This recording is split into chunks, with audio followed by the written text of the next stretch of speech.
Guess what? I forgot to add myself to the stream. What up, though? What up, though? What's going on, everybody? This is Detroit Mail here with another IOW podcast. Waiting on the big homie Nick Shine to jump in. Lamar will be out for this week. Take care of some business. So it'll just be Nick and I running the show. So we're gonna get this preliminaries out of the way. If you have not done it, please go over to our YouTube page, IOW Sports Network. Like, share, and subscribe.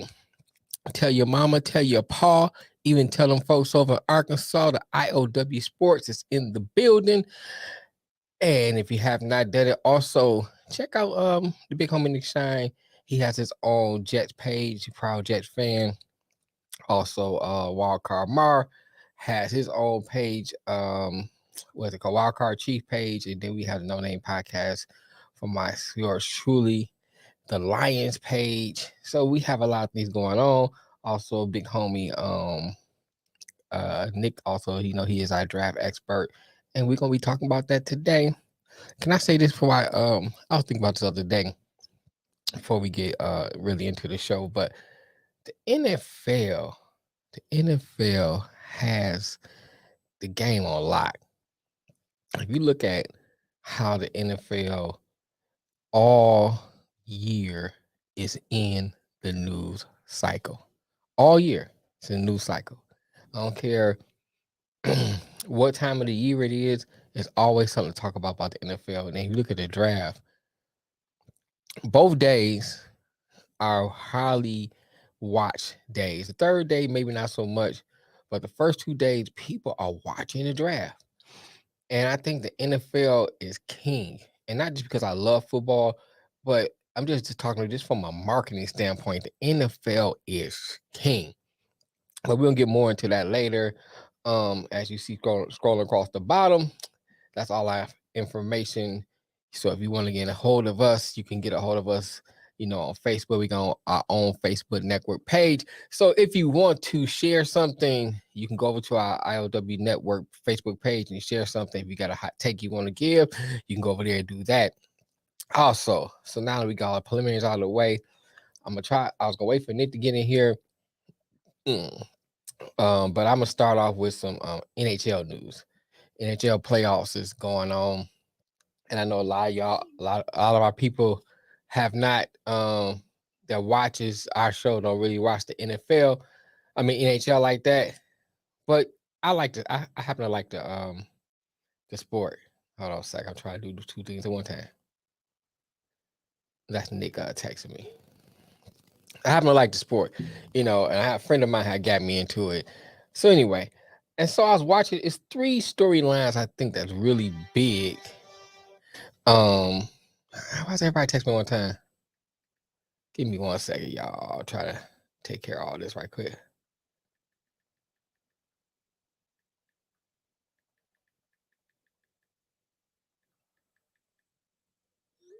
All right. Hopefully nobody else will bother me. But 3 things I want to talk about that kind of stood out to me. The first thing is the Kraken.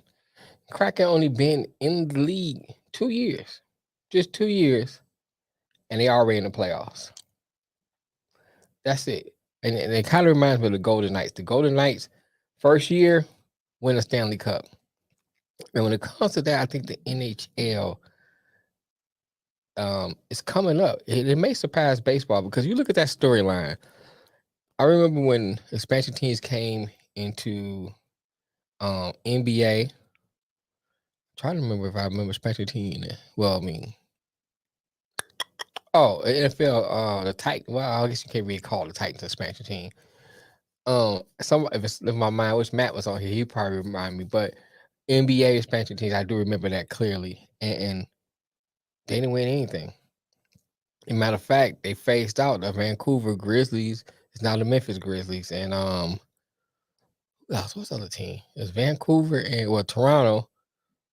The Toronto Raptors. But anyway, my all right. What up, though, Matt? You just I'm glad you're here, man. I was trying to remember expansion team. What up, Nick? For the NFL, it's not I need 1 more minute. I was just getting set up. Oh, okay, my bad. Expansion team for the NFL. I can't remember any expansion teams. But anyway, if it is, besides the Tampa Bay, but Tampa Bay was like, in the 70s, but like something recently. But anyway, my point is that NHL just got 2 new expansion teams. One of them last year won the Stanley Cup. Well, 2 years ago, 2 or 3 years ago, won Stanley Cup. And the second year of the Kraken. Hey, what up, though? Go Lions. On Detroit Sports Talk. We're gonna get on the Lions too in a draft. I do too. I agree with you on the Brian Branch. Let me put you up in here. I agree with you on the Brian Branch deal. That was a steal. And we're gonna talk about that because the Seattle Kraken. And that's what I was talking about, Matt, how the Kraken already are in the playoffs. Already. Second year, already in the playoffs. That's one storyline that I wanted to follow, talk about as far as the NHL. The second storyline is the Toronto Maple Leafs. Now, I know y'all might have heard me say this before. The Maple Leafs, the Oilers, Edmonton Oilers, and that was the third team. The Montreal Canadiens, 3 most winningest franchise in NHL. The only American franchise, the Vegas Knights, right? The only American franchise is Detroit Red Wings. It's the only American winning franchise. But the Toronto Maple Leafs has had a storied history. For recent years, they've been a laughingstock. 2013, they played the Boston Bruins. Game 7, up 4-1, third period. The Bruins came back, scored 4 extra goals, knocked the Maple Leafs off the playoffs. 2 of them were scored by Bouchard. Next year, they get blown out in 6 games. Following year after that, they up again. Game 7, come back on, lose again. It was getting so bad the fans were throwing their jerseys on the ice. But this year, the Toronto Maple Leafs has won a first. What's up, Nick? What's up? I thought I'd talk some NHL until you got in here. Yeah, you got to do it before the brother gets on the show. Right, you know what I'm saying? Yeah, you're the white guy on the show. You got to talk all that hockey before I show up. This year, the Toronto Maple Leafs has won a first playoff game since 2004. I think it's a great story. Really? Their first game or their first series? The first playoff game since 2004. Didn't they? I'm going to show my old school hockey here. Ty Domi, wasn't he? That's the best. I was going to bring that up. The best highlight recently when Ty Domi made that hit. I forgot who he hit. Bro, he was fighting the Rangers in the 90s like constantly. He was like the goon they would send out. But I'm talking about that hit he put on my man from behind, bro. That bug was vicious. I watched that on ESPN like over. If you send me a video of somebody hitting another dude from behind, I am not clicking on it. I mean, I should say pause before that. You send me that link, bro. I'm blocking you. But I think that's a great storyline. The third storyline. The third storyline. Like the Kings in the NBA, right? Yeah, right. The third storyline that we have to talk about, and unfortunately, it's a Boston team. I don't really too much root for Boston. I will talk bad things happening to Boston and the whole New England region any day of the week. I could do Bob Probert. I remember Bob Probert. I'm a Red Wings fan. I remember Bob Probert. I don't. Here's the thing, Nick. This is going to lead me into our NFL, NBA topic too. Okay. All right. So this year, the Boston Bruins set the NHL record for the most wins in the season. They set the NHL record for the most points in the season. They ranked first place the whole entire season. They set another record for winning a 5-game winning streak for 7+ games in the season, and then the 16 include all the leagues in 45 years to have the most winning record. So that includes like your Bulls, all them. They're the 16 to do it. So I guess. But they are also. Yeah, go ahead. I saw a thing today. The Warriors, when they won 73, no title. Right. Patriots, when they went 16-0, no title.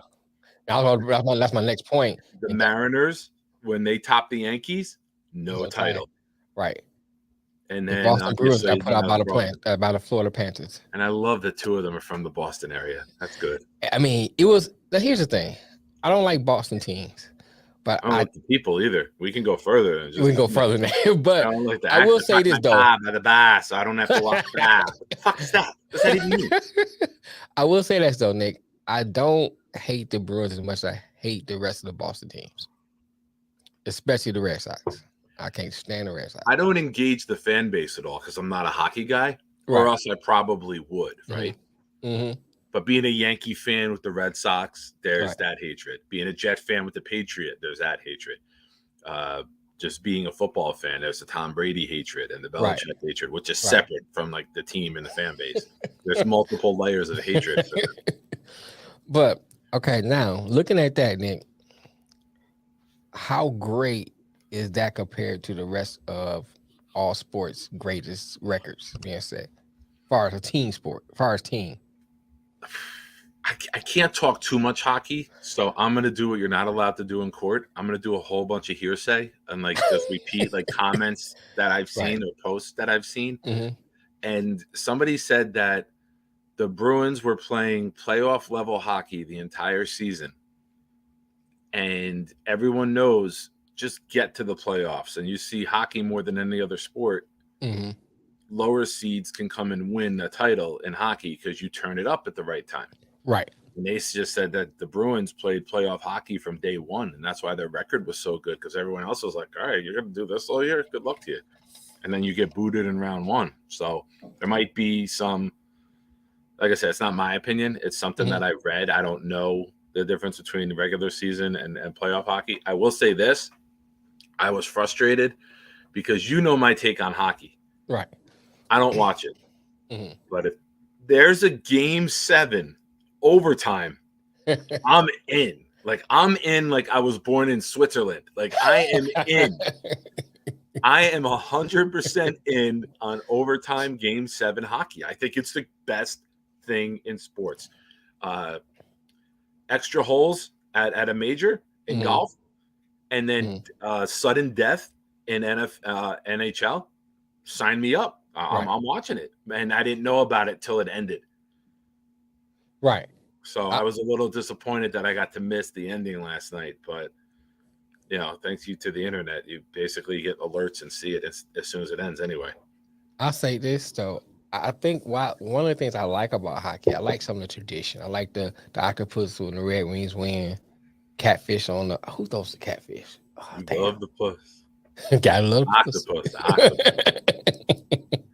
You know, the hats on the thing for the hat trick. You know, that's what Nick Cannon says about all his baby's mamas. I love the octopus. That's because there's 8 of them. Antonio Cromartie just entered the chat. I love the tradition, but I guess we're going back to what I was saying. But I'm talking about all the sports, though, Nick. All the sports. How does this compare? I can't compare it. I still think the Patriots being undefeated, and this will be a shout out to Matt because Matt says I always pick on his team. The Patriots losing that Super Bowl to me. Okay. The Giants being the 6th seed and winning it. Credit to them for what they did. Right. That game plan, those 4 getting home, I credit it all the time, saying if you get home with 4, you can win. You can beat anybody. That game proves it, right? That's the number one. You want an example? Here, watch this tape. The 1 seed against the 6 seed, the undefeated, the big underdog coming to win. That to me is the biggest upset of some because they got to the championship, right? Right. Like this is a major letdown, but you lost in round 1. Right. But going undefeated, being called the greatest team, it was like, and we don't get political, but I sometimes make a reference that put things in perspective. Right. Hillary being on the cover of Newsweek the week before the election as the next president, right, and the Patriots being labeled the greatest team ever before they finished the job are the 2 biggest like April Fool's jokes like of all time. Because you finished the job, you have to accomplish it, or you didn't. and people giving you the accomplishment. It's sports. We all know anything can happen. Brock Purdy Right. gets hurt in the NFC Championship. Many things happen in a game where it just a bad snap. It rains, bad weather, a tipped ball, a ref getting in the way, the ball hits. So many things can happen in a game. But Right. to get to the championship, to be rolling everyone the way you did, and then lose, to me, and then it's on the biggest stage, right? I mean, more people watch a coin toss in the NFL than watch NHL playoffs. Let's be realistic in America. Yeah. So Yeah. it's to me, that was the biggest stage. That was the biggest story. Major disappointment. You know, at least if with that record, if you get to the championship like the Warriors did with that big record and just collapse, that's a story on its own. But I mean, this is like their story didn't even get a chance to build in the playoffs. Right. It ended before it even started.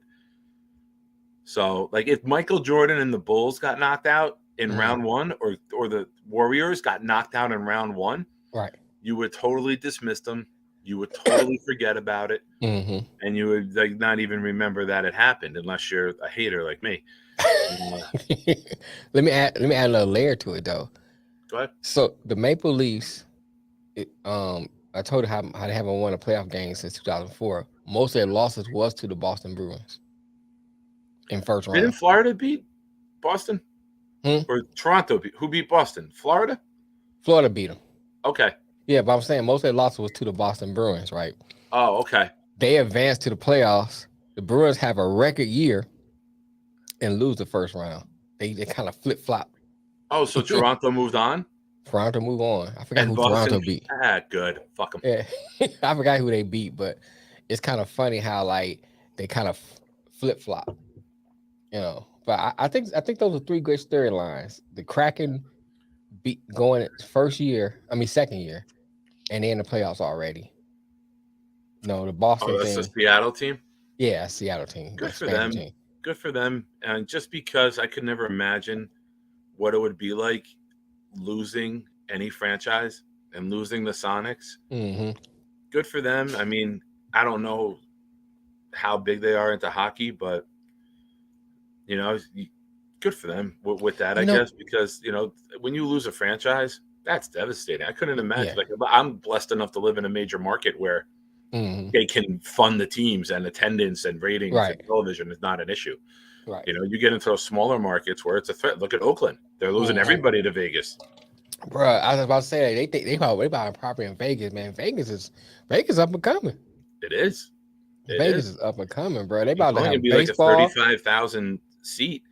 You know, it's going to be all suite. It's going to be the majority suites because you're going to give those out as comps, right? You got all the high rollers coming in. Yeah, absolutely, man. Absolutely. I'm with you on that, though. And New England, the whole region. Let's not just narrow it down to one. The whole region. So the whole region. Once you get above the WWE building, you pass the WWE building in Connecticut on I-95. Fuck everyone after that. Fuck Rhode Island and all that, huh? Fuck Rhode Island. Fuck yeah. That's like Boston South. But I'm gonna say this, then we move on to NBA. But if you look at the NHL, man, I think one thing I give them, they had two expansion teams, and both of them actually did well. You look at who's the other one besides Vegas and Seattle. The Vegas Knights won Stanley Cup their first year. That was last year they won it? 3 years ago. I think it was 3 years ago. Oh, okay. So them in Seattle didn't come in at the same time? Seattle came in last year. Yeah, Seattle came in last year. They didn't do well last year, but then they got in the playoffs this year. Then 3 years ago, the first year, the Vegas Knights won a Stanley Cup, but they're still a good team. They just didn't, you know what I'm saying? They're not like they're in the playoffs. Yeah. So my thing is they're the Golden Knights, right? Yeah, the Golden Knights. I like that name because Nikki has their chain with the knight. Because I grew up playing sports at St. Cecilia's and we were the Golden Knights. And he started playing flag football for the Golden Knights. So he's has that helmet shield with like the turnover type chain in his bedroom. It's I mean, I have to go off to them for that, you know, because you look at what was it, the Vancouver Grizzlies, they was an expansion team. Was it another team? I know Toronto was one in NBA. I'm talking about NBA. It was Don't Vancouver ask. Grizzlies. Oh, Vancouver and Memphis came in together. Well, no, Memphis is Oh no, Vancouver. Vancouver and Toronto came in together. That's what The it was. They Canada came in team. together. They Yeah, expanded yeah. to Canada simultaneously. Right. And now, And Vancouver was the Western Canadian team, and Toronto was like the Eastern. right. And now Vancouver folk is in Memphis. Seattle's gone. Supersonics is gone. And, so you look at, and it took a long time for the Grizzlies to become relevant. These teams almost still got the tags on them, and they doing well. So, I mean, Yeah. I think it's a good storyline. But let's Yeah, go. Go ahead. them. You about to say something? No, I'm just saying good for them. Right. Let's go to the NBA. I have to bring this part up. We're going to the NBA because, I'm a big fan of stuff that does not age well. And so we have to. Yeah, not everyone ages as gracefully as you do. And normally everyone knows I start off with an F Mel comment in the beginning, but I'm throwing out compliments today. It's like me and Mel will get along and compliment one another when like dad isn't home. Lamar's the dad of the show, and like the two kids that act up, but we'll act up in front of him. But when he's not here, we get along really well. So there's your compliment for today. Let me play this clip.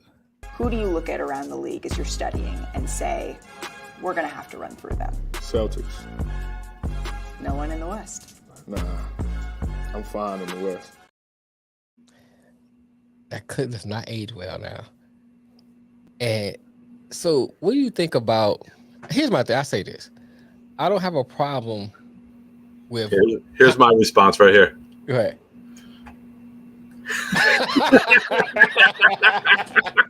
Matt said it for us. But go on. Well, I'm sorry, I couldn't resist. I don't have a problem with confidence. You know what I'm saying? I don't have a problem with that. You confident? I don't have a problem with that.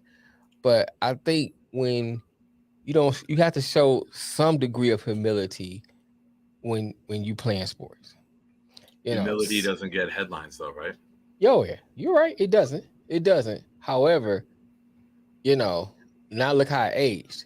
Him and Dylan Brooks run off at the mouth, and look where they at now. You're right. It just didn't age well. I think that him getting hurt though too and missing a little bit doesn't help them. Yeah, he doesn't. But I mean, last year, same thing. He got hurt last year because of the style he plays. Yeah.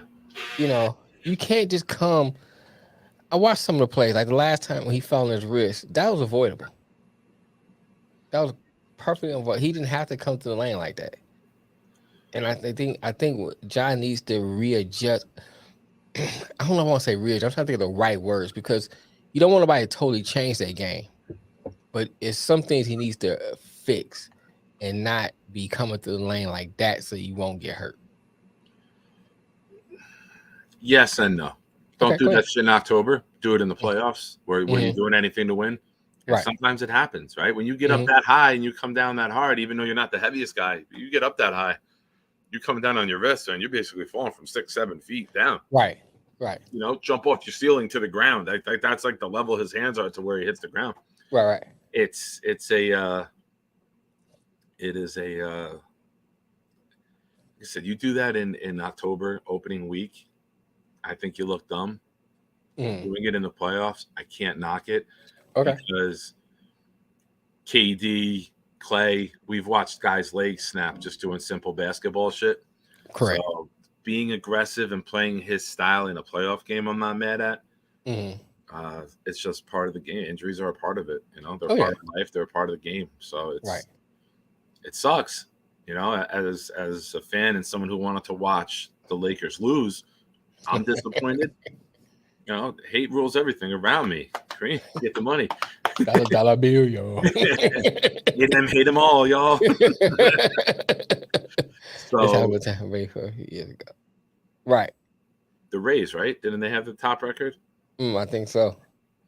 It's common. I sent you a thing. I saw it. Yeah, I saw it. That's it. So the last, I guess, the President's Trophy in hockey is the team with the best record, right? The most amount of points.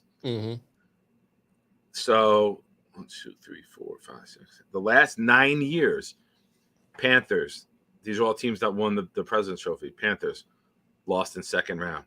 Avalanche lost in second round. Bruins lost second round. Lightning lost first round. Predators second round. Surprised you don't like that team. Moving on. Capitals second round.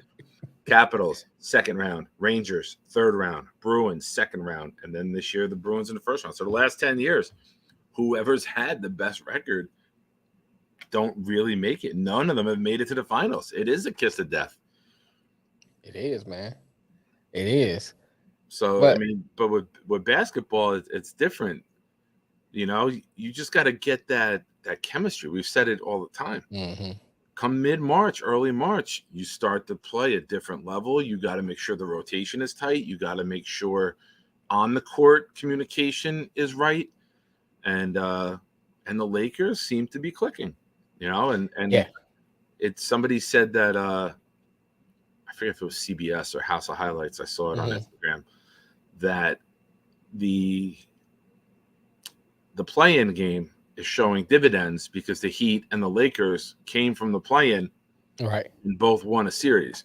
So for people who've been poo-pooing on it, it's showing that, you know, you may have had some injuries during the year, had some bad luck, you make some changes, make a late season or mid-season acquisition, Mm-hmm. and all of a sudden you can get it together in the playoffs. I'm a yes or no on that one too. I see it from the standpoint of how you presented it, but at the same time, I look at it like this: just like anything else, it's part of the game. You know, so if you get an injury towards the end of the game, it happens. You know, you should have a player. You should have a playing game to help you out. I guess, for lack of better words.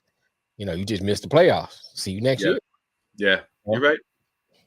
But from your perspective, I do kind of see it from that way too, because you know, well, let's just face it, it's about And money. it's not my opinion. It's what was presented on the post, right? Right. Like they're trying to justify it. They say, Right. this is why we're doing it, because there is some positives. It's not just to get that extra game. Mm-hmm. I'm gonna keep an eye. I'm gonna have Anthony come in. He wanted to come in around 4:30. I got something that we've been dealing with at the house. Let me just check on something. All right, go ahead. Give me a couple minutes. I just sent Anthony that is sent, and then give me 5 minutes. Okay. Yeah, but I still say that going back to sticking with the NBA. I still I'm gonna finish my comment. I'm gonna go to what I'm gonna say next, but I think that the playing game was a money grab. So it's about money because you get more television views, you get more people to watch, and let's face it, if you a bottom seed and you know it's your team, you're gonna watch. You're gonna be like, oh, let me watch, see if my team gonna make it, and you get lucky and get on a run. If you go like win the first round and get into the second round, that's a successful season for you. Like say take Charlotte. Was it last year before last? They made it with a bad record into the playoffs. I think they playing the playing tournament. People in North Carolina was going crazy because Charlotte was in it. So that gives you a stronger fan base for that team. So I see it from that perspective. But my thing is, any sport, or let me say it from this perspective. We always talk about giving somebody that what's the word I want to say? The participation trophy. We always talk about the participation trophy. To me, that's what this is. This is a participation trophy. It's just another way. Wow. Say, man, you going hard, MJ. I'm with you on it though. I'm with you on it, but I will. Like I said before, I just don't go as hard on the Bruins because it's just. I mean, I still don't like any Boston teams, but I just don't go hard on the Bruins. I just it's hockey, man. You know, plus I ain't a big hockey fan. I watch it. I'm a casual fan. Let me say that. But going back to NBA, Steph dropped 50 yesterday. Was it yesterday? I think yesterday. I caught the highlights. I ain't watched the whole game. What's up, man? Hey, what's going on? Not much. Nick said he'd be back in about 5 minutes. Yeah, so I was watching from my phone. Oh, okay. So Steph dropped 50 yesterday, and they put the Kings out. Did you watch the game? Yeah, I watched some of it. I watched mostly like the highlights after the game, but man, he had a special night for sure. 50 points is in a game 7 is crazy. He broke the record for most in a game Right. 7, so Right. that's crazy. It was. I watched. I'm like you. I watched most of it on YouTube, the highlights, because I was actually doing something. But I watched it a couple times. Man, he was like on fire. Yeah, it wasn't missing at all. And I mean, even Draymond was scoring. That's something you don't see a lot. Yeah, You know? Draymond scores, you're in trouble. So haven't seen them play, haven't seen Lakers play. What is your preview for the next matchup? I mean, I like Lakers still. I think the Okay. Lakers are going to get it 6 or 7 games. Mhm. The Lakers, in my opinion, their only problem is going to be no, I picked What's up, I picked LJ? Warriors. I picked You picked the Warriors? Okay. 6. I picked them in 6, but they won in 7. But no, I think the Lakers will win. Their issue is going to be the perimeter defense, Mhm. obviously with Curry and Clay and them. Right. But we said that was going to be the issue with them against the Grizzlies. They got through that. I mean, obviously it's 2 different levels. Their perimeter Right. offense is a lot better. But Right. I just think, again, LeBron and AD, Mhm. both those dudes healthy down low, Kevon Looney and Draymond Green, not holding them to under 20, 25 points a game. So I just feel like if they, because they have younger dudes at the guard position to run around with Right. Steph, keep up with them. You Mhm. limit Steph, that team's not going to do much. I mean, they got Wiggins, they got Poole, but Poole's been inconsistent. Yes. They got the thing with the Lakers, and which is why they made that big run, is because of their depth. And like D'Lo had 31. When you got guys that can take the load off of LeBron and AD, and they can just do them when they need to do them, and you have dudes Right. like that and Reeves and Hashimura, going off or whatever, like that's Right. that's big. So I think the Lakers are going to take it. I don't know, man. When I was watching Lakers play in a series and watching Warriors play in a series, the Lakers look like they clicking like on all cylinders, and the Warriors been inconsistent up and down. But if you look at the Warriors throughout their runs, it always be like that. Yeah, Always be like that. When you think you're gonna count them out, they find a way to win. That's why it's hard for me to pick against them. Yeah, definitely. And if you get Clay clicking, and you get What up, guys? What up, what's Ed? up, Nick? You What's get up? Clay clicking, you get Steph clicking. It's hard to stop them. Mhm. It's hard to stop them. So I don't know if I had to like be nailed down to a pick. I have to pick the Warriors because it's just like every time I try to count them out, they find a way to win. They find a way to win. That's my thing. We talking about the matchup of Warriors and Lakers. Nick. Yeah. I was listening. I could hear it. We were Okay. taking water in with all the rain that we had, and I'm just trying to okay. check a couple things, make sure Okay. it's drying. I'm tired of washing the towels. It's been nonstop since 9 o'clock to dry them, wash them, dry them, wash them. That's another good point too, Matt. All that running around chasing, that how you out the wild, them old guys. We do it was. But I will say this though. AD been playing some great defense. And you can see what he can do when he stays healthy. When he stays healthy, man, it's hard to beat him. But like I said, I'm still with the Warriors because I can't count them out. I think it was any count. Yeah, I saw that. Detroit Sports Talk.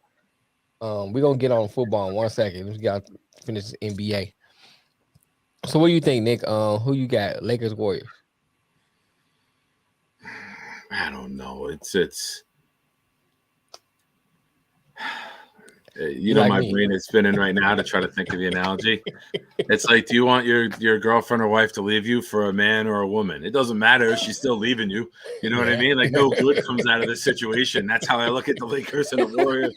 All right, one of them doesn't make it, but then the other one does. So,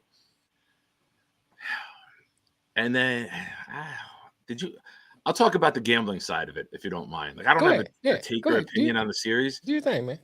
There's a guy who put $200 on the Warriors in December, and the payout was $300,000 to win it. Wow, that's the win all, right? Yes. So game 7, he posts yesterday, and Mhm. Bleacher Report betting picked it up and shared it. And the comment was, not even going to watch the game, about to board a flight home from my bachelor party weekend. Let it ride. Let's go. And he won, but he had a $30,000 cash out option before yesterday's game. Mm. $30,000 and you get married, you got to be well off, right? Like Right. $30,000 will cover the majority of weddings and upgrade your Right. honeymoon very nicely. 30 Sometimes- grand. You got to be well off if you're like, all right, I'm not worried about 30,000 if I lose it. So I saw that and I was like, man, I'm That's cashing crazy. out at 30,000. But then my luck would be they would win it, right? And I would lose Right. out on 270,000. I don't know, man. I think I have to let it ride. I mean, the 30,000 would be tempting, but I think I have to let it ride. Yeah. Game 7 on the road is tough though. I Yeah. mean, I would love to know what the cash out option went up to today after winning it and Me moving too. on. To be champion, you got to beat the champ. Don't bet against the champ. Yeah, and we've said all year, Matt. We've said it for a couple of years. If Clay and Steph are healthy, they're on another level. And Mhm. you know, if they're on shooting, and Wiggins is a nice addition to them, Right. right? That's the one they got from Cleveland, Wiggins.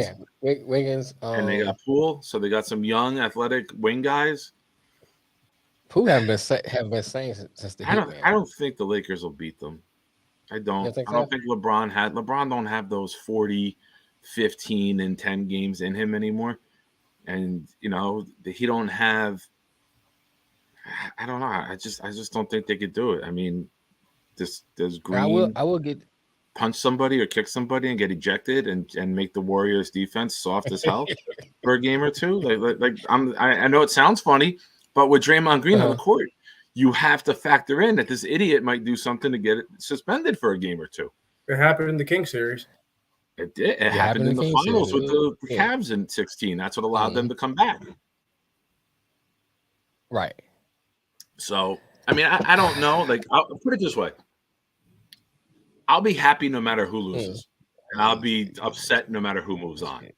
Yes, he goes. So, if there was a way for them both to lose the series, I sign me up now. See, I'm not a Warrior hater though. I'm just not. I It gets just boring think- sometimes. It does, but here's my thing. I hear people say that about the Warriors, but nobody said that about when the Bulls was winning. Everybody bring up how great the Bulls was and how great Because Mike everyone is. loved them. Everyone loved. Yeah. There were people. I mean, there were a hated few Ron. people. Yeah, I'm not I saying mean, I they live in did. the I'm New just York saying- market.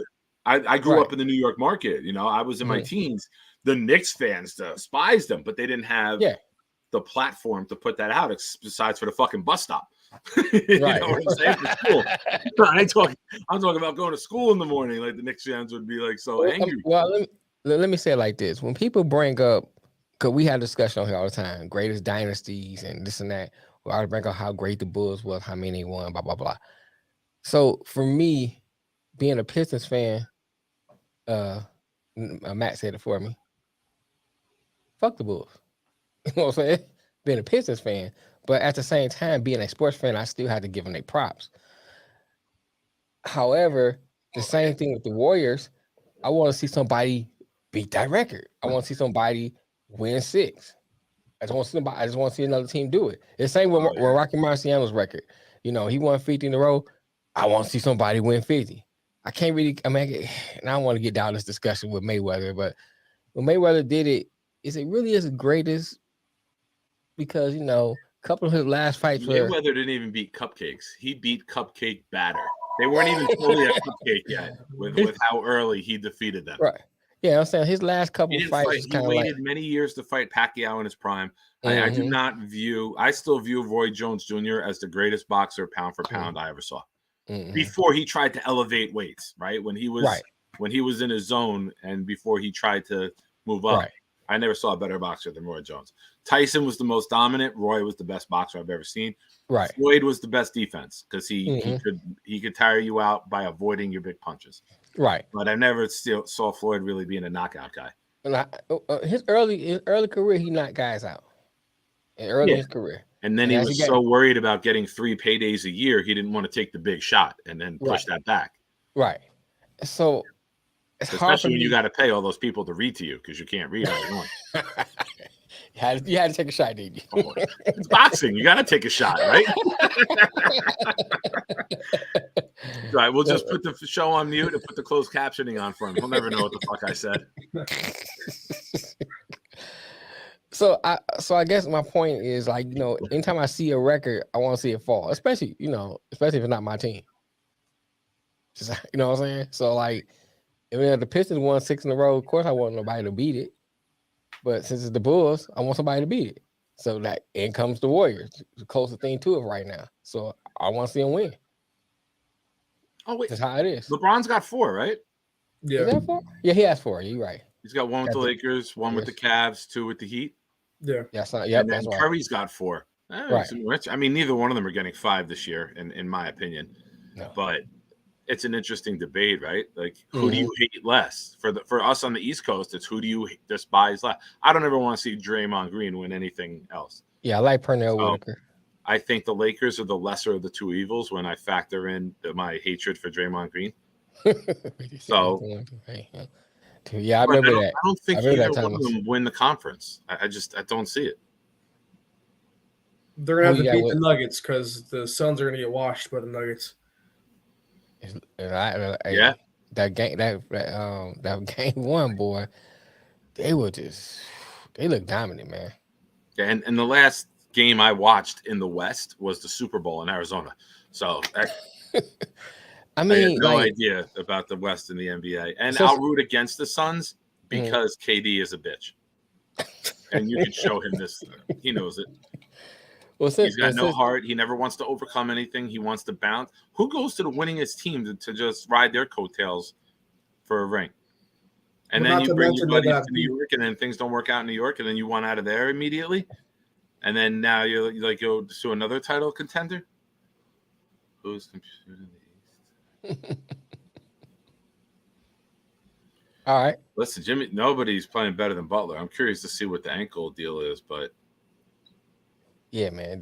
So let's not salty Net fans. It's a KD take because I said about him going to the Warriors. There's nothing to do. I said it before he came to Brooklyn. I said it when he came to Brooklyn, but it wasn't on the show yet. KD has been a bitch in his career. He lost the Oklahoma City Thunder series when they were up against the Warriors because him and Russ were pulling up jump shots up by 12 with 4.5 minutes left with 14 seconds left on the play clock, giving them the ball back repetitively. You lose to them, they go on, and then you go join them? That's a bitch move. I don't care what team you fucking paid for. That's nothing to do with the Nets. That has to do with being a man and a competitor. They're up 3-1 too. They were up 3-1. Yeah, It's not like they weren't able to beat them. They were, I'm and a they were Thunder up fan. double digits in game 5 and 6, and then they got blown out. I think He in 7. shot like I don't even know, like 5 for like 20 something or 7 for 20 something that game. And I'm But a then they Thunder were fan. shooting And with, I was like, watching 12 that game they would terrible. dribble up, shoot an elbow extended jump shot from 2 with 12 seconds left on the clock. Oh, we're talking salty? Oh, let's talk about a team you can never beat. Here we go. Oh, what's this? Refer them as to the 6-ring Bulls and the 0-ring Knicks, if you want to say that. We're gonna get on the next You got preview. you got to take the house phone off the hook when you do the show at I thought I muted it. Grandpa's house. I thought I no. muted it. Old people, and this is no disrespect to the family or the grandparents, Yeah. old people will randomly check the house phone to make sure they have dial tone. I've watched it happen with my dad. Thought I He would muted it. randomly check. Oh, there's a problem. We don't have that, and then they'll go check all the other phones in the house to see if they're off the Yeah. hook. You're too young. Look at Mel knows. He's like, yep. No clue. No clue. You hear the oh, one of the phones is off the hook, and it becomes like the old people's like afternoon to find which phone is off the hook. But There's no Let's talk- saltiness, Matt. Like even Hold if the Nets won with KD here, I'd say the same thing. He's a bitch for trying to just join super teams and never let anything build. let's talk Phoenix Nuggets first. Then we're gonna go Heat and Knicks. Are they better than McDonald's nuggets? Yes. Sometimes you got to throw a cheesy joke out, and to make everyone appreciate the real good ones. But Chick-fil-A got the best nuggets. But anyway, That's true. I watched 6 days a week, though, right? 6 days a week, right? 6 days a week. McDonald's got them on Sunday. Sunday, okay. I'm gonna say this though. I only watched the highlights. I watched a lot of highlights this weekend, but I watched the highlights of the Suns and the Nuggets, and it just looked like whenever the Suns would switch on defense, it was getting eaten up. There's nobody who plays D. They picked KD twice. Well, KD actually was playing halfway decent defense for once. Got a few blocks in, but it looked like the Nuggets wanted it more. That's what it looked like. It looked like Phoenix said, "All right, we the favorites. We're gonna come in. We're gonna win." And like the Nuggets, like Murray shooting like he was unconscious, bro. Like he was unconscious. I mean, it didn't even look like a fair fight. It looked like, I say how you when you're mad and you build a player that's real big, you kind of just stepping on and pushing him down. That's what it looked like. It was like a fair fight, bro. I was like, this is ridiculous. That's what Nicky does. He's like 6'10" wide receivers. Right. 7'4", I think it maxes out at. It don't look good for the Suns, man. If KD and Book don't drag them out of this series, man, they're in trouble. They're gonna have to get off the whole series. They're compilers in the Suns. They'll have these explosive 145-point games. Everyone's on. And then when I bet on Booker to hit 2 threes in a game, he makes 0. And then that costs me a huge bet because I hit 15 out of 16 and Booker don't hit 2 threes. Guy makes like 5 threes in games I don't bet on him. And the one game I do, he makes 0. So I'm heavily rooting against the Suns just for that because he cost me $1,200. I had a $5 bet, put in a wild parlay with 16 legs, and I hit 15 out of 16. Hey, did you watch the game? I hope Devin Booker dates a Kardashian and they ruin his life like they did to Kanye. Turn him into a crackhead, yeah, like they did. Change him into Danielle Booker like they did with Bruce. But hey, did you watch the game? Yeah, I watched some of it, and I looked back at it just for some to have some information because I was at a dinner for my grandmother's birthday. So we were like, me and my grandpa were just look at the scores or whatever. So I went back and I looked at it, but it's the same thing I said with the Clipper series. Like they won that series 4-1, but if you look at it a little deeper, it's like no Kawhi for basically the whole series, no PG.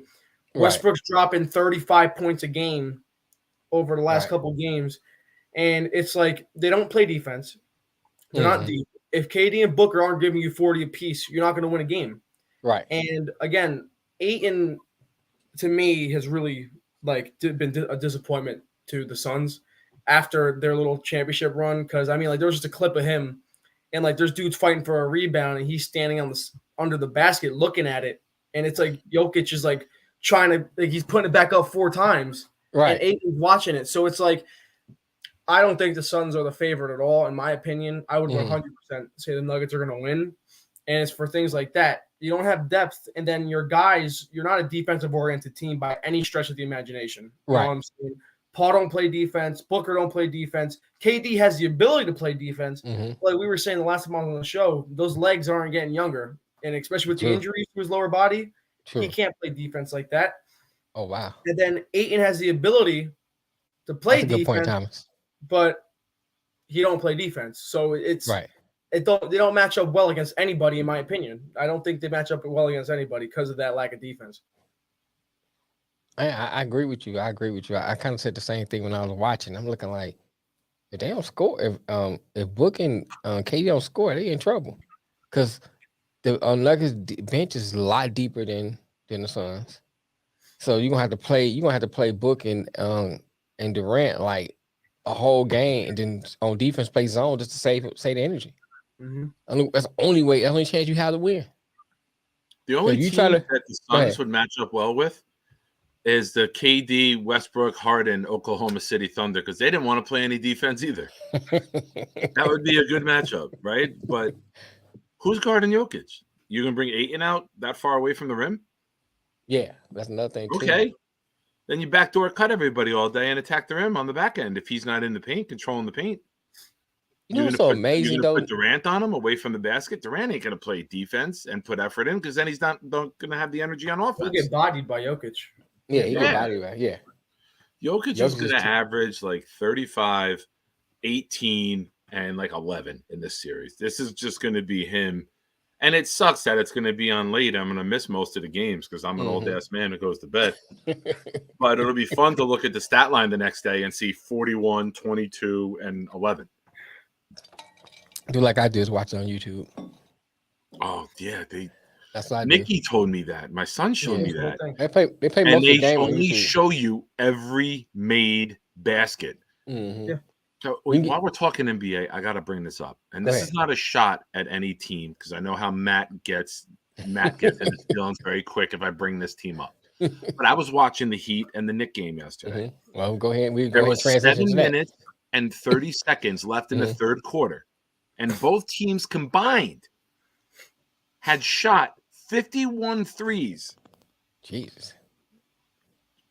30 Jesus. minutes into the game. Really? The quality of play in the NBA, why don't we just set up the racks, have a 3-point shooting contest, and just say that whoever shoots the best advances? You got guys giving up wide open layups to do a swirl around pass and kick it out to the other corner. The quality of game, like I said, Matt, I know you're already typing. This has nothing to do with the New York Knicks. This is an NBA comment. I'm gonna ask you something. You There's finish no that comment. heart, there's no passion, there's no defense, there's no pride. Very rarely do you see that. Listen, I hate Draymond Green's guts. I would love if I was in my prime to fight the man. But he plays a style of basketball that's old school, and I like that old school game. I Mhm. like the hard screens. I like where somebody touches you on a screen, everybody immediately throws their hands up in the air like they were shot by Lee Harvey Oswald. Calm the fuck down. Calm down. Play the fucking game. It's a contact sport. Get screened. Come off of it. Be a man. Fight through shit. Let me ask you something, The Nick. quality of play is so disappointing to watch, but you know, I cleaned yesterday. I was doing laundry. I'm like, all right, let me sit down for a little bit. Let me watch this game. Damn, So we 73 can talk about it. Let me ask you this though. 73 3-pointers Yeah. attempted. That's a lot. My fucking neck insane. hurts from doing this and fucking watching all of them. Is it a case of because is it a case of, and this is not a shot at you or me really, because what I'm gonna say even affects both of us, but it's a case of our age. Because you look at it like this, because if you used to seeing it, go back and we talk about who's the greatest rapper of all time.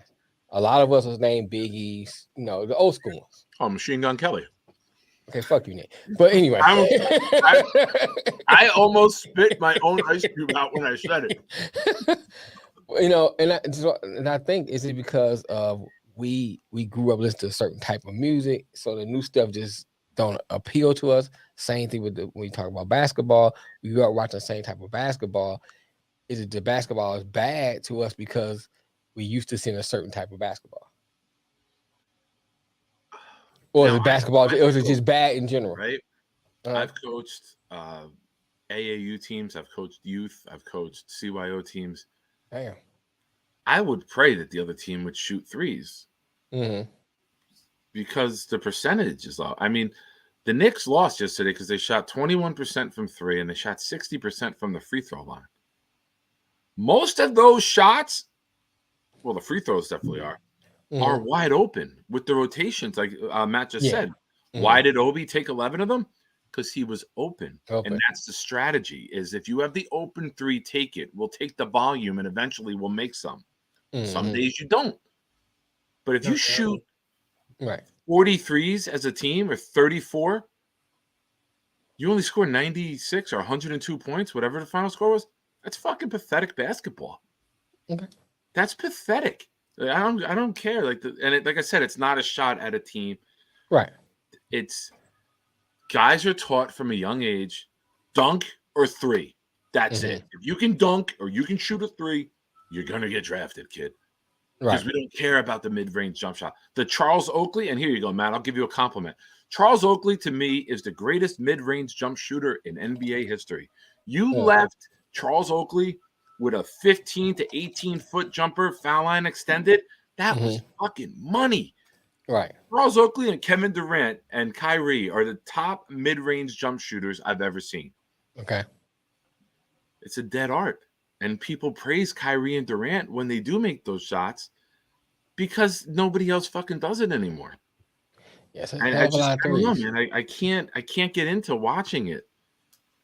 Because I mean, I think about the same thing myself. When I watch the NBA, I used to be able to sit down and just watch a whole game like it's like nothing. Now I gotta force myself to watch a whole game.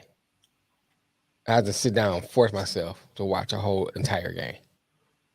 And It's I'm like, torture, right? It's like sometimes it's torture. It was like when you're with the woman and she wanted to watch Grey's Anatomy, and you're like, fuck, I gotta fucking sit through this.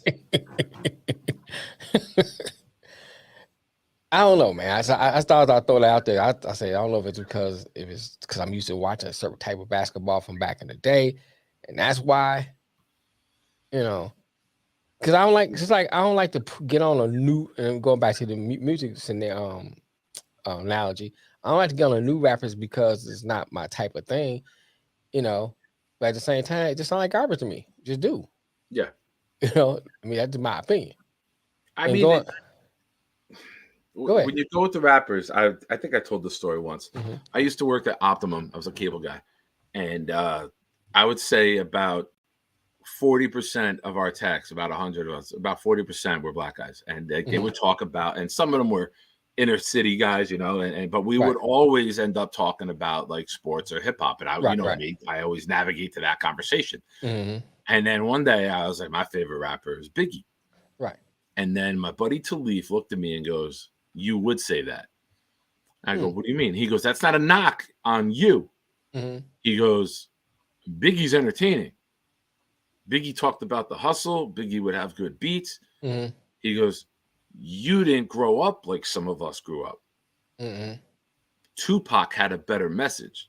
And for a lot of us, we were looking for a message instead of entertainment. So for someone like you who's looking for the entertainment side of it, now how do I equate that to sports, right? Right. The 3-point shot is the entertainment. Okay. It's ooh and ahs if you're 5 feet beyond the 3-point line. Mm-hmm. We're looking for the substance. In the sports analogy, I'm looking for the Tupac side of it. Okay. I'm looking for the grind. I'm looking for the message. I'm looking about how do you do things and make it work out. Mm-hmm. And now the kids are like, I want dunks and threes, far shots and slams. Like that's the entertainment side of it. And to the NBA's credit, what up, though, Lamar? Hey, Mark, how you doing, man? Figures Lamar's weak ass would have a pink logo. But I like that analogy, though. The NBA, you got to go to your fan base and the young crowd. And Anthony, this is no offense to you. You know how much I love you, but your generation has come up with an instant gratification, Twitter, Snapchat, things that are bang, bang, bang. They're right there. They're instant entertainment. Yeah, you guys aren't catching on with 17-foot jump shots. My son's not catching on. He wants dunks. Did you see that he made 7 threes? Yeah, he missed 12 of them. He went 7. That's a good point, Thomas. Right. I missed it. You got to. I'll put it back up. Go ahead. Yeah, Thomas. That's exactly what I'm saying. As your comment pops up, that's what they want. Like the oohs and the ahs of 3-pointers are better than mid-range jump shot. I'm too fat for this shit. You're too fat for everything. How the fuck are they gonna fit you and luggage in the car? How are they gonna fit luggage and him in the car? And a dog. That's a good point. That's a good point, Nick. You got to remember, it's who's your viewership, and what catches their eye. Okay, but let me expand on that, and ask another question. Going by what you're saying, and so it has to evolve because you have to appeal to a younger generation. Then should we just go ahead and get on that bandwagon and flow with it? Why fight against the current? They're not fighting against. Oh, enormous, awesome dude, Nick. Thank you. It happens more over time, in my opinion. Steph Curry and all that didn't just. I mean, it popped up, but it didn't pop up. The game, from what I've seen, kind of has been gravitating that way for a little while because you didn't see you didn't have dudes like Shaq and like that no more getting drafted. Like it wasn't that kind of player. Like Right. Dwight Howard was the last one. Dwight Howard was the He last was that dominant that post kind guy. of guy. Yeah. But you don't see dudes like that get drafted no more. Even the big dudes now, Jokic, Embiid, all these dudes extend the floor, spacing, stuff like that. So to me, I think it's kind of gets boring as well. And it's not as good basketball, like just shooting threes and chucking up threes. Like 73 threes in a game is ridiculous. If you just let people shoot and they miss, like that's not, it's boring basketball. Like Nick said, it's not, that's not something you want to sit there and watch. And even me being young, I mean, like threes should be like a 150 to 140. Yeah, exactly. You should be knocking that down. You take those shots all the time, especially now the way it is. And if you're wide open, you're taking threes. Those should be dropping. Those are high percentage looks now because of how much you practice it. You got dudes 1 through 5 who can shoot. But for me personally, I like a game where you're taking shots and you're making them, not you're just chucking up threes and That's an all-star game. The all-star game is for where people are chucking up threes and stuff. Right. To me, I mean, if you're wide open, you shoot it. That's 100% how it should be. But I like when Brunson's able to go in, Brunson. And hit those mid-range shots, hit those turnaround jumpers, all that. That to me is just as entertaining as the threes. I mean, when you see Curry go down and hit 3 threes in a row that are, that deep, I mean, that's great and amazing. Dude's going down and dunking it. But I think that Knicks game, for what I've seen, it wasn't even, it wasn't fun to watch at all. It wasn't good basketball. And again, you scored 92 points and you shoot 34 threes. I mean, that's not a good ratio at all. I can make fucking 7 out of 34. I can do better than that. I can do way better than that. As long as I'm not running. Catch and shoot action. Thomas, I love the beginning of this. Go ahead. Yeah? Okay. Go ahead and click it.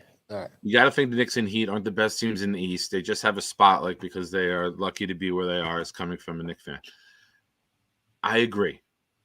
Because if Giannis is healthy, I don't think the Heat move on if he plays every game in that series. The Cavs just played soft. Yeah, but you look, threes fading away. They played. But look at soft. Mitchell. That's Mitchell's but credit MO, to the man. Knicks. The Knicks forced them into that too. Yeah, I mean, but that's Mitchell's MO, man. He plays well regular season, playoff comes, disappears. He dropped 81 in the fucking regular, or what was 81, 71? What he scored? Something like that. 81. Yeah, he got more than Kobe. Whatever it was. Kobe's were 81. No. Was it 71? Maybe it was 71 because Kobe's were 81. Yeah, so no, it was 71. It was 71. So, yeah. But I don't think he scored fucking 81 in the whole series. He didn't. He had no heart. He was fading away. He looked like a bitch. I'll say it. I don't care. Breaking down on the bench. He just that looked like a team that was like the Boston Bruins of basketball. They played good in the regular season. Way to go full circle, Nick. Way to go full circle. Thank you. That's me saying we got to get this shit to football. That's the closing sign, right? But this is me putting the pretty bow on it at 5:08. Yeah, it's about that time. But I'm gonna play a clip that leads us into like that was them, right? They played their best ball when it didn't matter. Is the point of that statement? And I just think that them and the Heat and the Knicks. I don't think anyone gets that. If the Sixers or the Celtics win, I don't think either one of them can lose to the Knicks or the Heat. All right, I like that boat. I like that boat. That boat you put on it. Let me run it. Let me run the clip of ties in. We traded with the Lions. We traded with the Lions. We traded with the Lions. I am going to lose my mind. We did. We colluded ourselves. We are the collusion now. If they get Brian Branch or they get Darnell Washington, I'm going to be furious. I am going to rain down the fury of 1,000 suns. 1,000 suns. 548. Okay, so down 3 spots. Cool. Cool. What did we get? Did we rip them off? Did we get a massive deal? Did we get their first round pick next year? I think that's the only thing we should have traded for. Oh, this team makes me drink. Watch them take the best safety in the draft. We finally have 2 second rounders. And Goody's like, nope, it's fine. There we go, 48th overall and the 5th round pick. Branch. I'm waiting for it. Lions. They got Brian Branch. They got Brian Branch. They got Brian Branch. They got Brian Branch. The Detroit Lions got Brian Branch. The Packers could have had Brian Branch, but they traded out. That's good. That's really good. That's so good. It's so good. Because why have the top safety in the draft when we have no safeties? We got nobody. Darnell Savage? Yeah, he's all right. Who else you got? Who? You got Rudy Ford? We got like 6 safeties on the roster, and I don't even know who's starting with Savage. But no, don't go get Brian Branch. Let's get a 5th round pick. A 5th. And that was Tom Grossi, if nobody didn't know, from I forgot the name of that show. I watched it all the time, but that goes into our draft. You know what I'm saying? Can I do a disclaimer? Go ahead. On behalf of the IOW show and white people everywhere, I apologize for the whitest thing I've ever seen since Joel Osteen's fake smile. That was over the top whiteness that was even making me cringe. He's like, "What are you doing?" I couldn't even get to the pit. The only thing that was higher than his pitch level is his sunburn levels in the summer. Because that pasty ass Elmer's white dude. Woo, that was Elmer's glue white, man. He was as white as the door behind Anthony. He's as white as the green screen behind me. His wife puts on sunglasses when she looks at him. But I hope every hat falls off his wall. as you can see, he was a Packers fan. So And I love that you admit that you watch the show often. I can't watch a Patriots show. I love them guys, man. They Yeah? funny. Him and the other guy to be on. He's a Denver fan. The other guy just went on with him. They're funny to me, man. I just watch them because they funny. That's funny and goofy. Yeah. There's the entertainment value of it, but I don't know if I could watch another team show all the time unless you showed me a clip that was like that. But one thing I say about them, they don't. Just And he's right. talk about, And he's right. Yeah, he's right. He's right. That was a dumb move.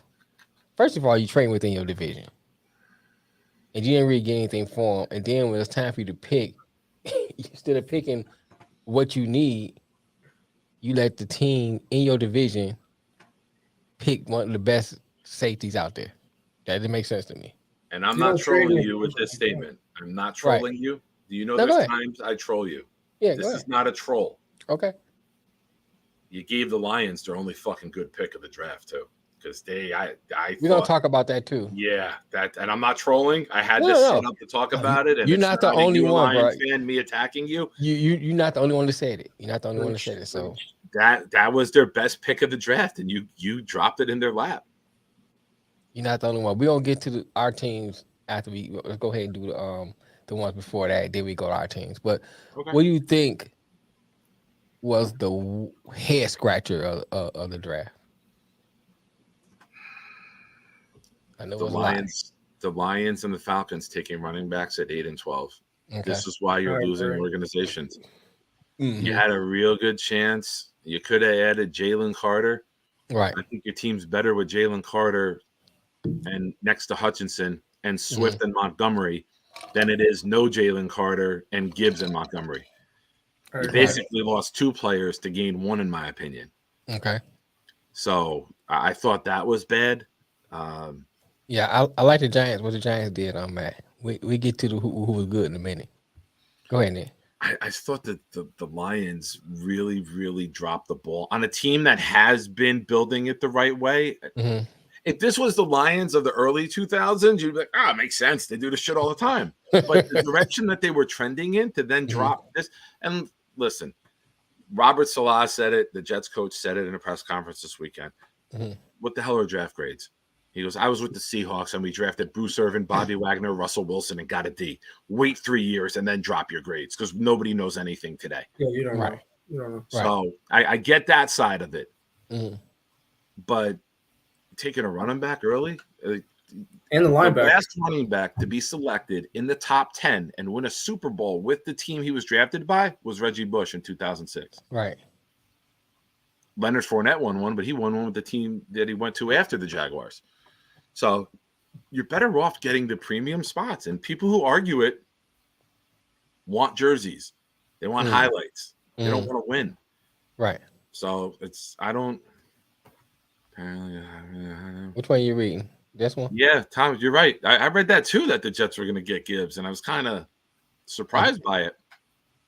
Yeah. But I that read could that be too. smoke too, because maybe they wanted to maybe get the lineman to drop to them, So if you put those feelers out to get people to take players that you Give them the don't reach. want, so that the lineman Right. can fall to you. Because if 2 running backs go in the top 12 or top 14, one of the 4 linemen should have made it to 15. But we'll get into the Jets in a minute. But Right. And what do you say with the head scratcher? I agree. I think the Falcons and the Lions definitely reached with the running backs. I mean, I personally don't think a running back needs to go in the first round. I think there's a lot of other positions to where they're not as deep as running back. I mean, you see dudes all the time, like, who are nobodies, not that they're nobodies, but, not household names, and they go Right. and they back up the starting running back, and it's the production's the same or better. Running back's a very replaceable position, and there's only a few guys that you look at it like, you know what, I wouldn't like a McCaffrey or a Henry, but even those guys, they get hurt and they have backups that come in and they're not the same because those are special, but do you use that high of a pick on a running back? In my opinion, no. Mhm. What was when the Falcons pick 7 or 8? What was it?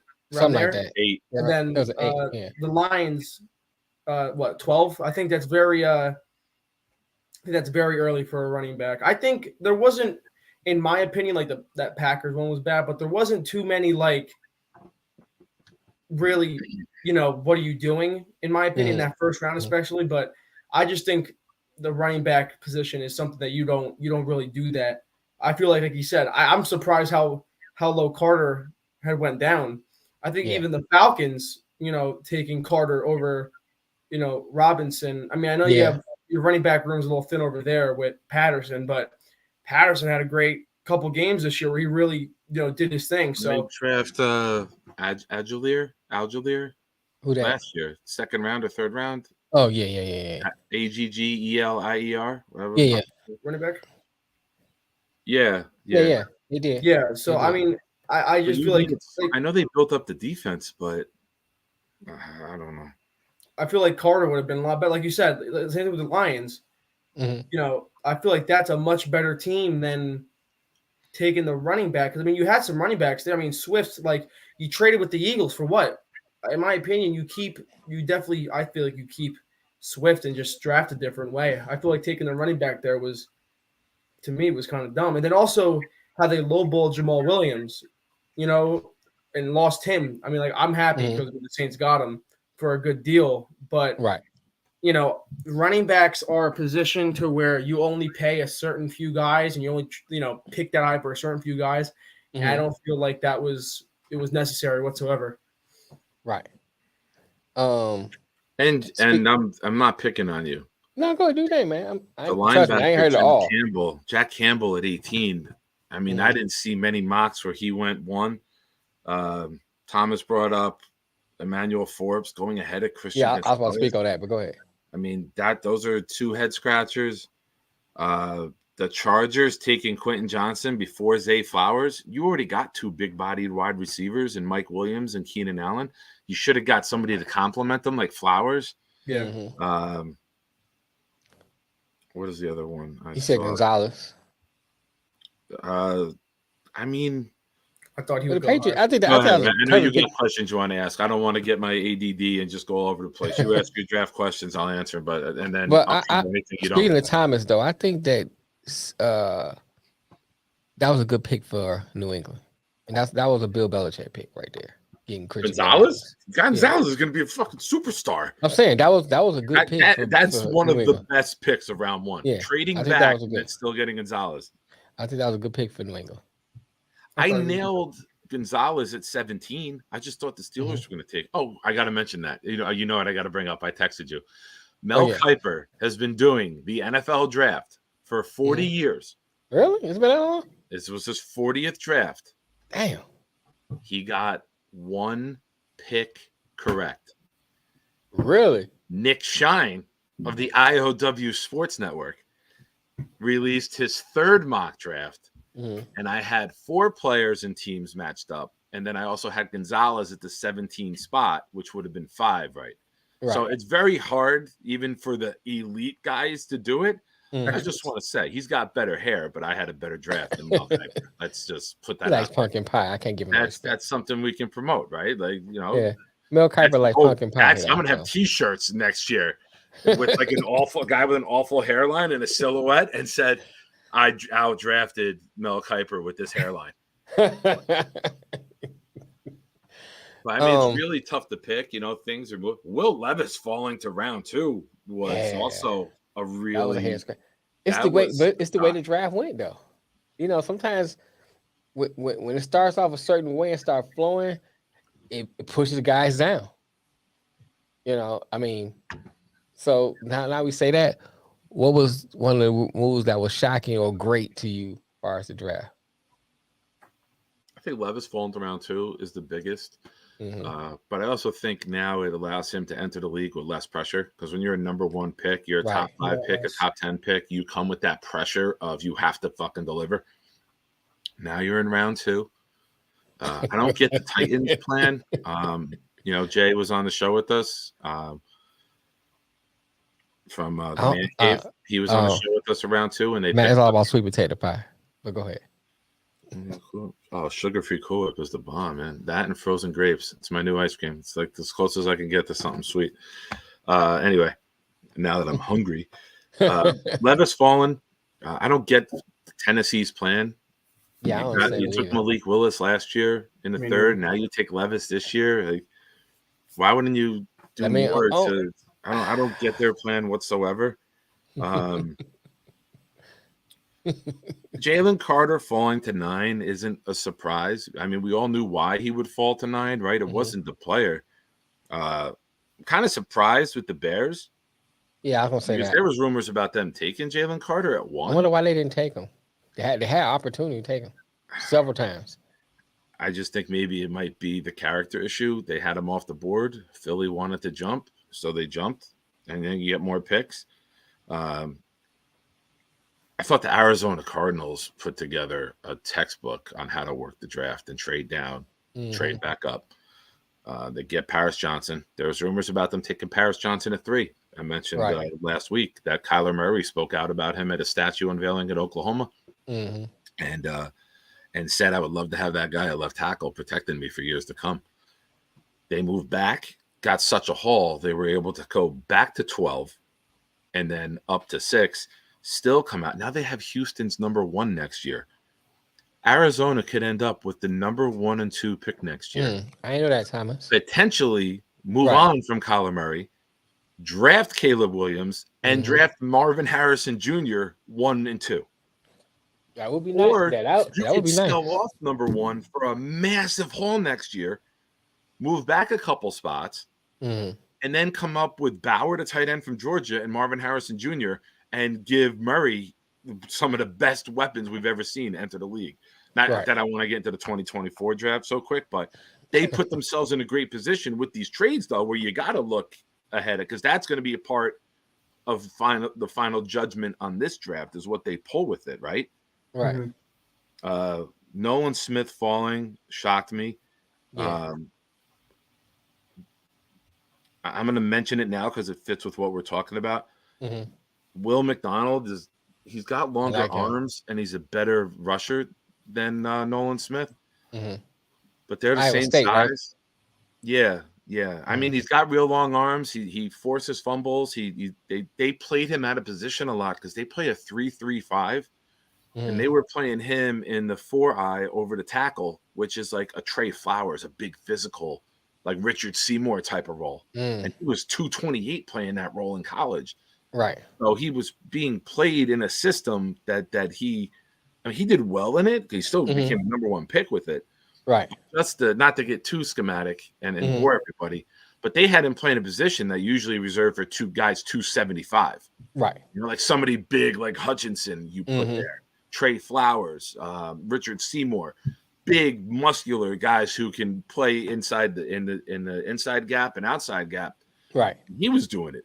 And then the first thing Robert Salat said to him when he gets on the phone is, "We're going to put you out there in the 9 wide, the 9 technique, and we're going to let you go." I like that. So they like his speed, they like his bend, they love the way. I don't see a tight end. I don't see a tight end that can really hang with him. I don't. No. I mean, it may be 1 or 2. I'm saying in general. You mean D end? Huh? You mean D end? Yeah. Okay. Yeah. I don't see it. I I mean, you put him in that 9 technique coming off of there, man. I just see him blowing past him in the backfield all the time. Yeah. I just see it. And then you got Quinnen on the inside. Right. And I mean, I like the play. The rumors are that the Jets are trying to work the phones and trade down. Why not Smith at 15 and McDonald at the same play? I know. I just think. Here's what I say to that, though. I can't justify it because I'm a Here's what I Georgia say fan to that, though, too, Thomas. Nick, I say this though: if I'm on the Jets and I'm looking at what I have, and you look at 2 players that are the same, you get a better cohesiveness because now you got a player that they already played with. Especially if you're looking at 2 players that are the same. So why not go ahead and get Nolan Smith? Because now you got cohesiveness because they all played together. That's how I look at it. I don't know if you watched the show or not when you were away, when you were in Orlando. I compared Nolan Smith to Micah Parsons. Same size, same speed. And if you get creative, you can have him hit the ground running. Now, everyone knows I'm a Georgia fan. And I like Georgia. Watched Ringo, the cornerback, last year Kobe Dean and Jordan Davis. And now this year, Carter and Nolan Smith. 5 guys from last year's starting defense in the championship are now in Philly. Right. Playing Madden franchise over there. Right? That's how they're playing. Philly did very well. Trading down last year, giving the Saints Olave, and you end up with Jalen Carter. You take that trade right now. You take Jalen Carter over Olave. You put him next to Cox. For their situation, definitely. Where they're at with their team, definitely, yeah. You lost Hargrave. Hargrave, who was the same player, he's the position he's going to play. Those are 49ers for 4 years, $84 million, and now you bring him in for 4 years, $28 million. You're getting the same player who might be better, like almost instantly. Good trade-off, especially with the contract for Hurts. Brilliant. Save money. And Harry Rossman did a fantastic job. Very good job. It has got to go out to the Eagles. What about what the Texans did? That they shocked everybody the first day. Yeah, shocked me. No, there was story. Daniel Jeremiah called that. Daniel Jeremiah on Tuesday last week. Nikki texted me from school, and I yelled at him in caps, "School!" Like whenever he texts me during the day, I just reply, "School." He's like, "I'm on lunch." I'm like, "All right." But Daniel Jeremiah nailed that. He said Stroud going 2, and they're trading up to get Will Anderson or Tyree Wilson. And then his final mock, he had them going up for Anderson. I agree, too. So you're desperate there. You've been through some bad shit. I don't know, MJ. That is a head scratcher. Teams allow them to do that. I'll pick a player just so they can't do it. Yeah, but you also got to do what's best for you, right? You don't draft. On that same note, Matt, you don't think that Wink Martindale would love having a guy like Nolan Smith? Like, I would took Nolan Smith over the cornerback that you took. I'm not picking on just the Giants, but I'm saying I like that cornerback. I think he's a good fit for the Giants. The way Martindale designed his defense, I thought Nolan Yeah. Smith would have been a fucking dream pick for the Giants to have. I'm shocked by that. I really am. Hey, what's up, Ed? Yeah, because obviously your general manager doesn't know football. Drafting a midget like a Hasbulla to play fucking cornerback at like 106 pounds. But yeah, All right, so I was surprised when I saw Dallas. I said it too last week. If Nolan Mhm. Smith falls to Dallas and they have him and Parsons, that fucking defense is going to be Ooh. ridiculous. You got two of the fastest guys in football on defense who can also sack the quarterback, coverage. You can do anything you want with that defense. Versatile, very versatile. Mhm. Yeah, yeah. I can't believe. And I'm then glad because both the I Giants would and the get so tired of Cowboys, Cowboys fan. Oh, I they would get so tired of them. hand the Eagles Nolan Smith essentially. Right. You know? Yeah, that Philly D Good line. call. That's a good call, Anthony Price. That's a good fucking reply. Yeah, you're gonna fire me after the draft? Watch this pick. go That, ahead. Ant. That Philly D line, I mean, I don't Look. know. If you're an offensive coordinator, you're an offensive line coach, if you're an offensive lineman, you're staying up having insomnia before the games that week because that's insane. And their defenses, I mean, if you are a gambling man, you put the house on the Phillies for the Super Bowl. I mean, that's the most logical pick. I mean, Mhm. they've only gotten better. I mean, they lost some guys, but they traded and drafted their way back into even a better position than they were before. I Right. feel like the Eagles, I mean, I haven't seen a team, in my opinion, that's like been so stacked the year before. I mean, they lost this year in the Super Bowl, but I mean, their team was amazing this year.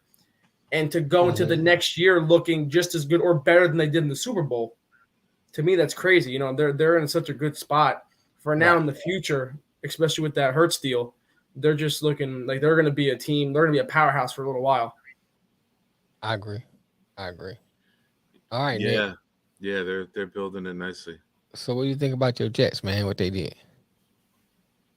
I love the Tittman pick, the center from Wisconsin in round 2. You know, I said the other day on the Jets show we were doing for the live drafts Friday and Thursday and Friday that, and I've said this on the show too. You've heard me. Mhm. When you draft a center from the Big Ten, you're essentially drafting a 2-3 year veteran in the NFL because these guys went against NFL first round picks in practice and games week in and week out, and you're getting a guy who's experienced. Mhm. He wasn't a 1 year flash in the pan. He played 2 years as center. He has a 0.6% pressure rate. He's 6'6". He's quick on his feet.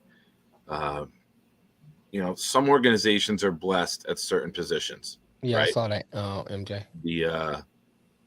They got the other one that was, and I tweeted to Connor Hughes the other day, Matt, who covers the Jets and Giants for SNY, that you are gonna be you're going to be reveling in the fact that you get to compare the Giants and Jets both taking a center in the same draft and who took the better one for years to come. You look at certain franchises, the Packers went from Favre to Rodgers, right? The Colts went from Manning to Luck.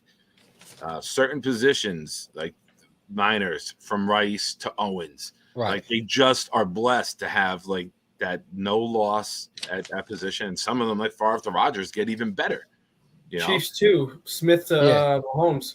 Yeah. Right. And the Jets were like that, but at center, we went from Kevin Mawai to Nick Mangold. Yep. And then it fell off. Like we've been spoiled with elite centers for, you know, almost 20 years. And it's been a void that we've been dealing with since Mangold retired. And, you know, we've been trying. They've tried different guys. They signed McGovern, who's serviceable.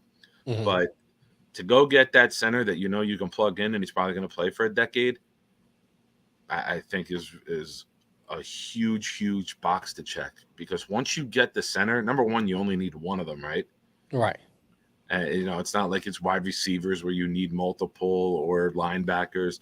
You get that guy, you plug him in, you know for a decade we don't have to take another center. So it's just something that you can bury down your list of needs, and you draft a hybrid guy, guard center, you know, who's got flexibility for depth. But yeah, the starting line, Thomas says the starting O-line on average is 6'6". That's probably the biggest line in the NFL. Yeah, Mekhi Becton is 6'7".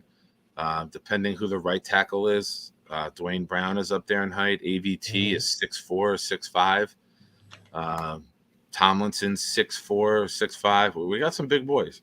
Yes. So, you know, the main thing is just being healthy. And Jets fans have been in a major panic about the line. And I was like, you realized we started 8 guys at tackle last year, right? Like guys who weren't even on the team in the beginning of the year were getting signed on Monday and starting on Sunday. So the line was so bad. The line was so bad. Hold up. Nobody was bitching about the line when Brees Hall and Elijah Vera Tucker were playing and Zach Wilson was 5-2. Mm-hmm. Hall and Vera Tucker went out. We lost the identity of our team, and we weren't able to do a damn thing because we had no run pass threat. It was just blitz all out now, and block run blitz early, and then blitz on the late downs, and we just didn't have complementary football. And now you're looking at Becton potentially coming back, who looks like they're saying he's down to 334. He was almost 400 last year in the offseason. Jesus. He's posting pictures from the gym every day, and he looks like Anthony. He looks like a 6'7" Anthony. I swear to God, I'll send you a picture of how slim he looks.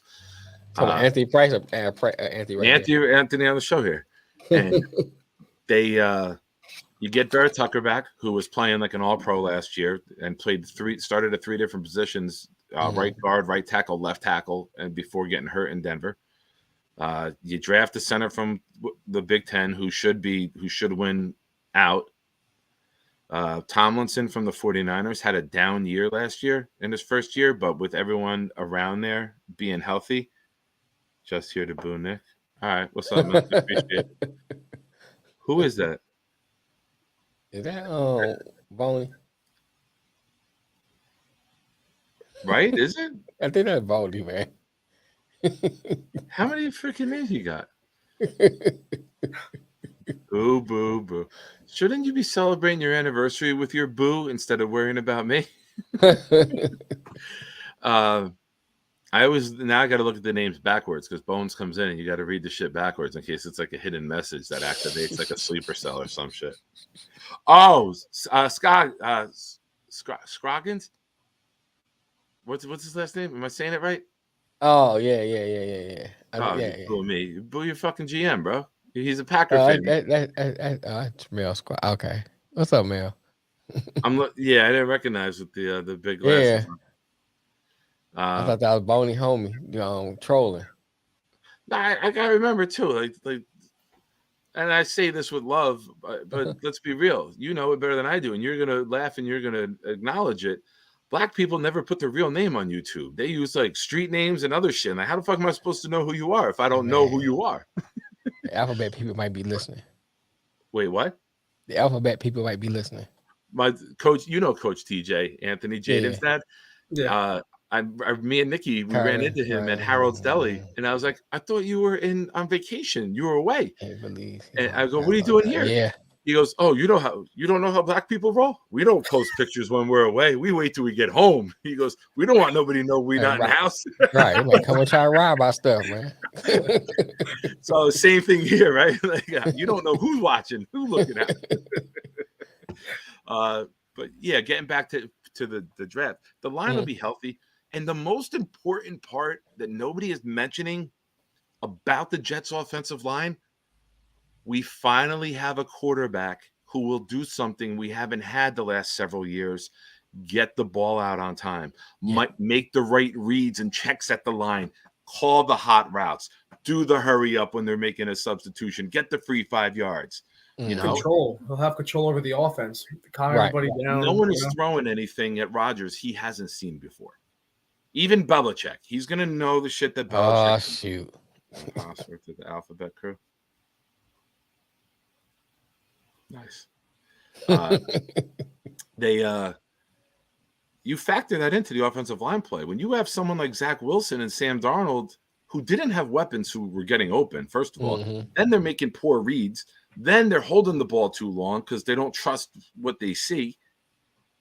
Rodgers is. I'm gonna get to that, Thomas. I'm gonna get to that, all that. As soon as Nick finishes about his Jets, I'm gonna get to it.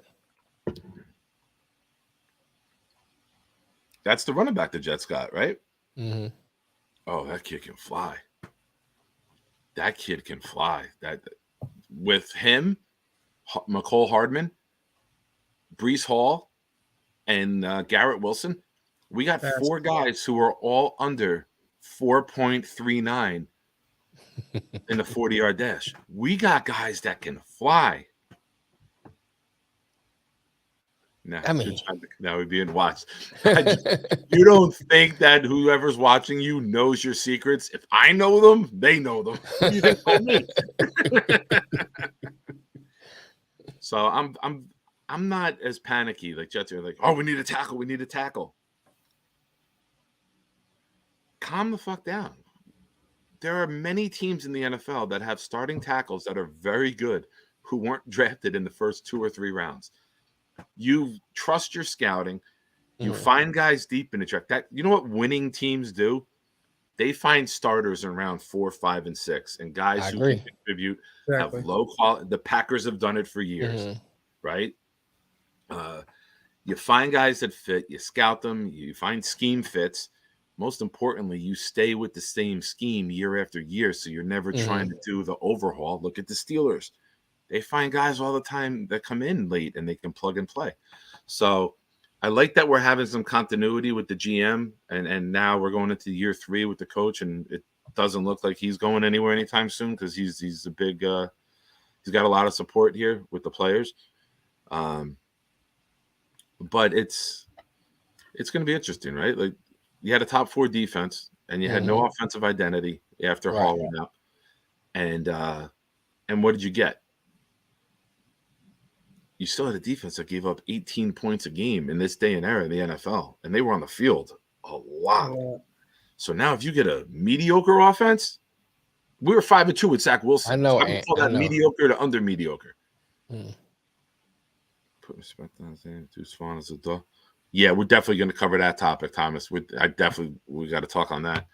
But yeah, not to talk all about the Jets, but you got to remember too, you're not picking in the top 5 anymore, so you're not getting an immediate superstar. When you pick in the teens or eventually in the 20s, you're going to just have to find guys that aren't the big splash in the draft. They're not the Sauce Gardner. They're not the Quinnen Williams. They're not the Garrett Wilson. They're not the Vera Tucker. Like, you're going to be drafting lower as you win, and that's where the art of drafting comes in now. So it's Jets fans are just fucking. I feel like a psychiatrist half the time for Jets Twitter and Jets groups, man. It's too much. They think they're going to get a superstar with every pick. I agree. Same. I mean, the Lions the same way, bro. Same way. I'd be in the rooms. I'd be like, come on, man. Just calm down.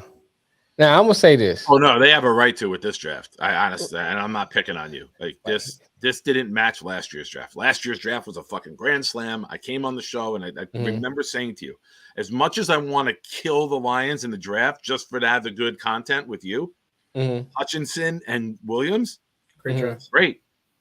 It's great. It's something you can bet on.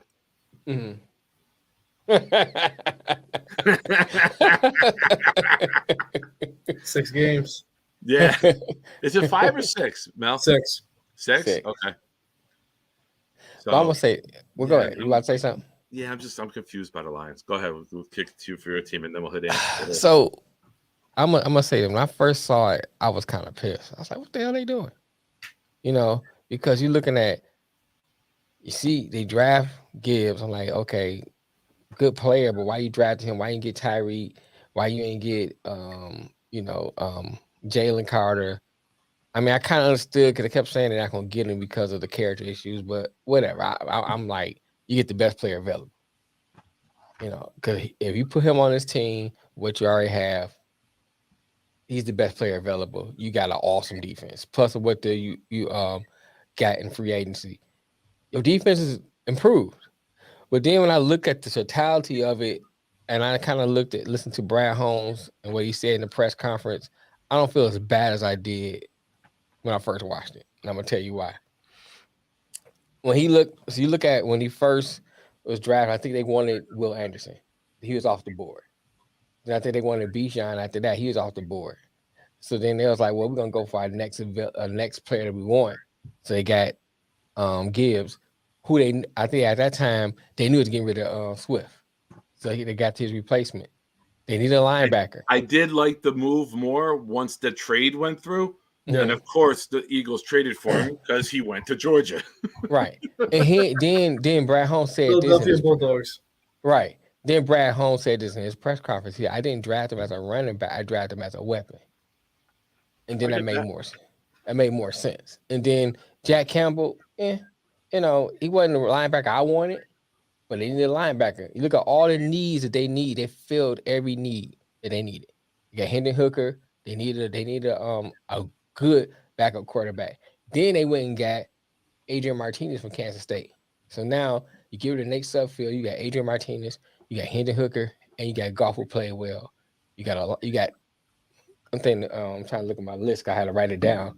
They got 3 linebackers now. 2 of them from UDAs. They got a defensive tackle. They got another DB. They got a wide receiver out of North Carolina. So they filled all the spots they need. Brad Holmes usually in the last rounds pick gems. He got St. Brown in the last round. I mean, late rounds. He got Rodriguez in the late round. So I'm looking at it from its totality. It's not as bad as I thought it was. I just think that he drafts so out of order that it made everybody like, that's stupid. That don't make sense. But if you look at it for every need that they needed, they filled every hole. So I think you're it's a fan better. of that. I know, fan of that. So I don't feel as bad. I think that D tackle, he's gonna need a little work, but the Lions coaching staff is good with developing players. And then going back to They have Jamal, been, yes. the Jamal Williams thing, they offered Jamal Williams the same amount of money they offered David Montgomery. He turned it down. You're not gonna pay him more than what you offer Montgomery just to run 2-3 yards, on the goal line. He's not that great of a back. He can't catch out the backfield. So if you're not gonna take that money, I'll let you walk too. The Swift thing, I think, was a mutual thing. You know what I'm saying? I think that the injuries and the fact that he was hesitant, because we look at Hard Knocks, how he was kind of hesitant going through some holes, making some decisions. It's just like he wasn't developing the way the Lions wanted him to develop. So I think it was a mutual thing with Swift. I like Swift as a player. I think he's an excellent talent, but I think you got an upgrade from Jamal Williams. I'm not gonna call Gibbs an upgrade from Swift. I think Swift is a better player, but you at least have a complementary player to go in there. So I think time will tell with this draft, and we see how well his draft ages. Real quick on the Lions. Yeah, go My ahead. least favorite pick is Jack Campbell at 18. Mm-hmm. The days of taking the thumper linebacker in the middle are over. But I get the type of football your head coach wants to play. So Right. factoring that in, it kind of makes sense. But you could have moved back from there and maybe got some more. Yeah, My favorite pick is the tight end, Sam Laporta. I like him. You're I didn't gonna- like it at first. You're gonna I'm telling you, I fucking didn't like it at first. When I had to go back and start and watch something, I said, okay, he's nice. The You're offense gonna gonna be love nice. Yeah. Quote And me. I'll say this about the Lions too. If you look at how their defense is structured, you got Brian Branch, who's a versatile player. You got Garner Johnson, who's a versatile player. They essentially, when you run a nickel, becomes your extra linebacker. So where Jack Campbell is weak at, they become the strength of that. So he's good. Jack Campbell can cover the pass out. He can cover the pass pretty good. He's a big hitter. He's just not a good side to side movement. Yeah. But that's where Gardner Johnson comes If this in. is 2005, you don't last Oh. to 18. If this is Oh, the yeah. Brian Urlacher, Ray Lewis era, Yeah. you don't last that long. Right. Well, I guess my point is the way they run their defense. They try to funnel everything up the middle. Yeah, each player that they pick fits that scheme. Gotcha. And that's how I look at it, And it's not me being a Lions slappy. It's just I'm just looking at it from a football standpoint. To Go ahead. answer Anthony's question, Go ahead. they signed Montgomery from the Bears, Mm-hmm. and then they had Swift, but traded him to the Eagles after drafting Gibbs. Right. So Correct. Gibbs and Montgomery are the running backs right now. I don't Mhm. know the third guy, to be honest with you. Craig Reynolds, and I don't know if they got rid of the other guy. I don't know if they got rid of the other guy yet, Jackson. Okay. Right. So no, they drafted another running back in I'll tell you 1 second. I got it written down. In OTA. I mean OTAs, UDAs. Who they get? They got another running back. For some reason I can't remember who it is. I thought I wrote it down. Oh, guy from Minnesota, Muhammad Ibrahim. That's another good weapon. You can put Gibbs in the slot receiver, put Abraham in the back. It's hard to stop that. Abraham don't catch it well out the backfield, but he has nice speed, nice cutting ability. So you have to still watch for him. Then you got Gibbs in the slot. Man, I think the offense gonna be nice, man. Oh, definitely. Offense gonna be nice, and I don't think defense gonna be. Laporta brings what you lost with Hawkinson. And from the same school. Back. Yeah. So I mean, they'll outscore everybody. It's going to be a matter of if they can cover people downfield. That's their issue. They can get to the quarterback now. Then you got to look what they already had too. You know, they didn't have any superstar, but they had people that kind of fit right in there. I think if Romeo Okwara stays healthy, you know, that's another weapon they have. You know, you got Hutch, you got Kaminsky. I like some of the defensive players to have on that line. I kind of still wish they would have got a Tyree Wilson or a Will Anderson, because now you know you have a dog. We don't know what Broderick Martin gonna be.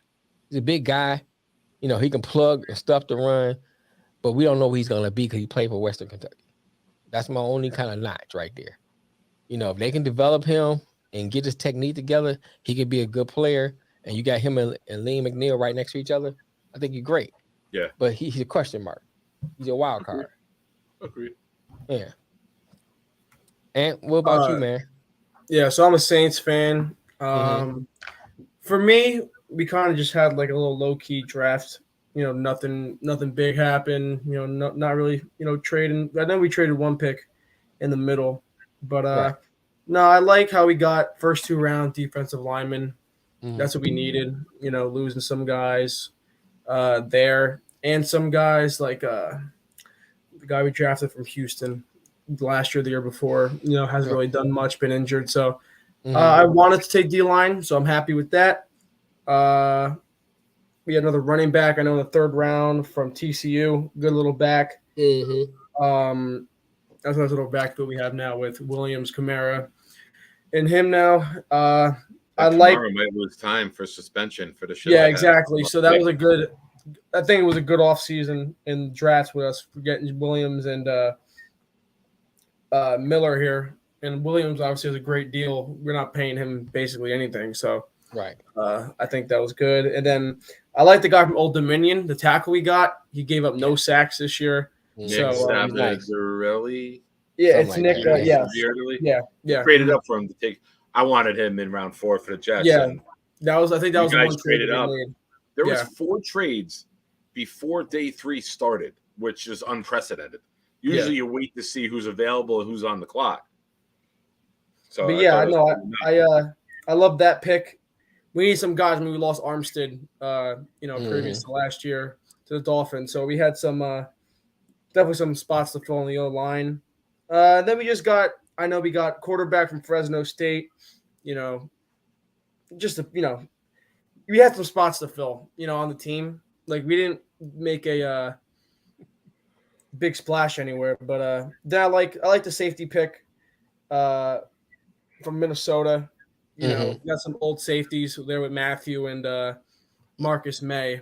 So I know those dudes need a little somebody behind them who was young. And then we got A.T. Perry from Wake Forest. We got a receiver. Yeah. Because, I mean, we got some, you know, we obviously got some dudes at receiver, but Thomas is a question mark. Right. We got Olave, but the Saints receivers room, yeah, I love Olave, but the Saints receivers room for the last couple of years now have been a one-man show than Kamara at the backfield, you know, so that's something where they've been more known for the no-man show and Michael Thomas not getting on the goddamn field. Exactly. I mean, when the dude's on the field, you know what he could do. I mean, his season he had Brees as quarterback, but I mean, you can't deny how good he is when he's on the field. I mean, even this year, 2 touchdowns against the Falcons. You know, in the beginning of the year, he was top of the league in touchdowns a little bit. So, I mean, now that you have Olave, who's the younger guy, and now after this first year can kind of step into that role as that high usage dude. I mean, if Thomas can stay healthy, I mean, that receivers room so much different than, you know, this year. Oh, yeah. You know, when you only had Olave out there, then you would throw in guys like Traquan Smith, you know, Jarvis Landry. I think he re-signed as well, if I'm not mistaken. Jarvis Landry, I think he's still on the team. He's a free agent. He's a free agent? I don't know if he re-signed or not. But No, he's a free agent because my buddy sent the link because after 4:00 today, teams are then eligible to sign players again. There's like a dead period for the draft. so he's And I looked at the top available free agents still left, and he was on the list. yeah. So I mean, it's really question marks. I mean, a lot of it's really the only dude I would look at our team, be like, all right, now who else? Thomas stays healthy, you have the other guy, and Carr's not going to just come in here with just Olave and Jawan Johnson at tight end, and be able to do something with it.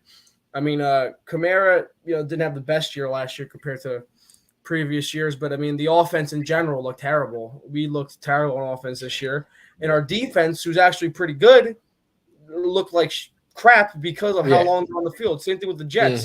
The defense played great, but when your offense can't do crap, I mean, you lost a lot of games, very, very close games. I mean, like the game in I think it was London. It was this year where we lost when Will Lutz had to go on and make the 61-yarder or whatever. Like we lost a lot of games off of a couple points, and those things are settled when you can actually score the football. You don't have your defense relying on you getting a turnover. You don't get a turnover, you don't score, you're not going to win football like that.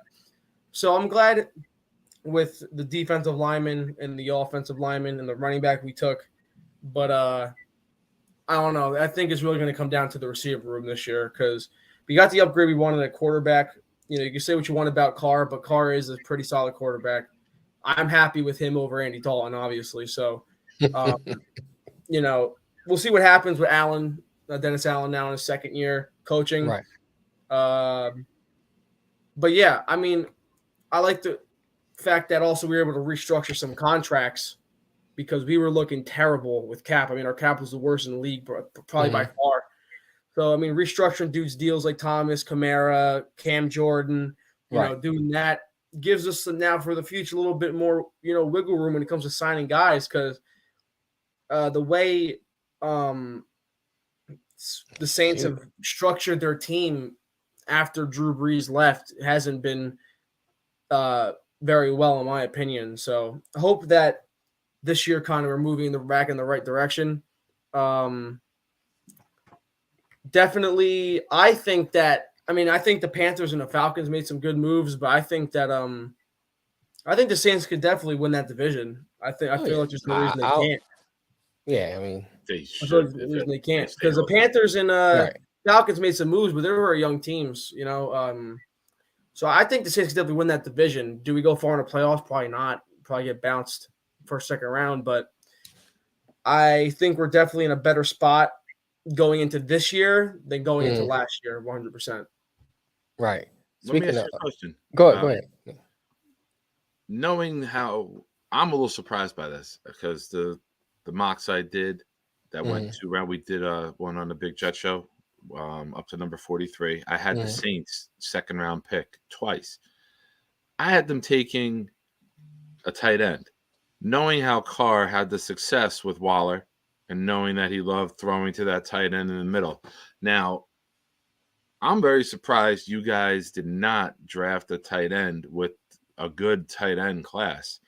Yeah, I agree. Any thoughts on that? Do you think that they just think that you have someone unknown that can develop, or do you think they dropped the ball on this? I wanted the guy from Notre Dame, and we almost got him, but the Raiders took him. So maybe it was more of like all right, that was kind of the guy we wanted, and they didn't think that it was worth taking one of the other tight ends over getting that guy from Notre Dame at the end. I think that's probably what the thought process was, but I really did want him. But Jawan Johnson, his game, our tight end, he's improved. Put on some muscle. Yeah. He was a receiver a couple years ago. Mayer. He switched over to tight end, put on some muscle. And towards the end of the year, he had kind of got more into the, offensive game plan. Evolved a little bit. We'll see what happens this year, but I definitely wanted to take a tight end in the second round. Then when he got taken off the board to the Raiders, I was kind of like, that's so I'm not upset they didn't do it at the same time. Like we still filled in the role we needed at defensive line because our defensive line's been crappy. And when losing guys, like when we lost Hendrickson a couple years ago to the Bengals, I didn't Right. like that. Davenport. Then we signed Davenport. What up, He's Jay? pretty good.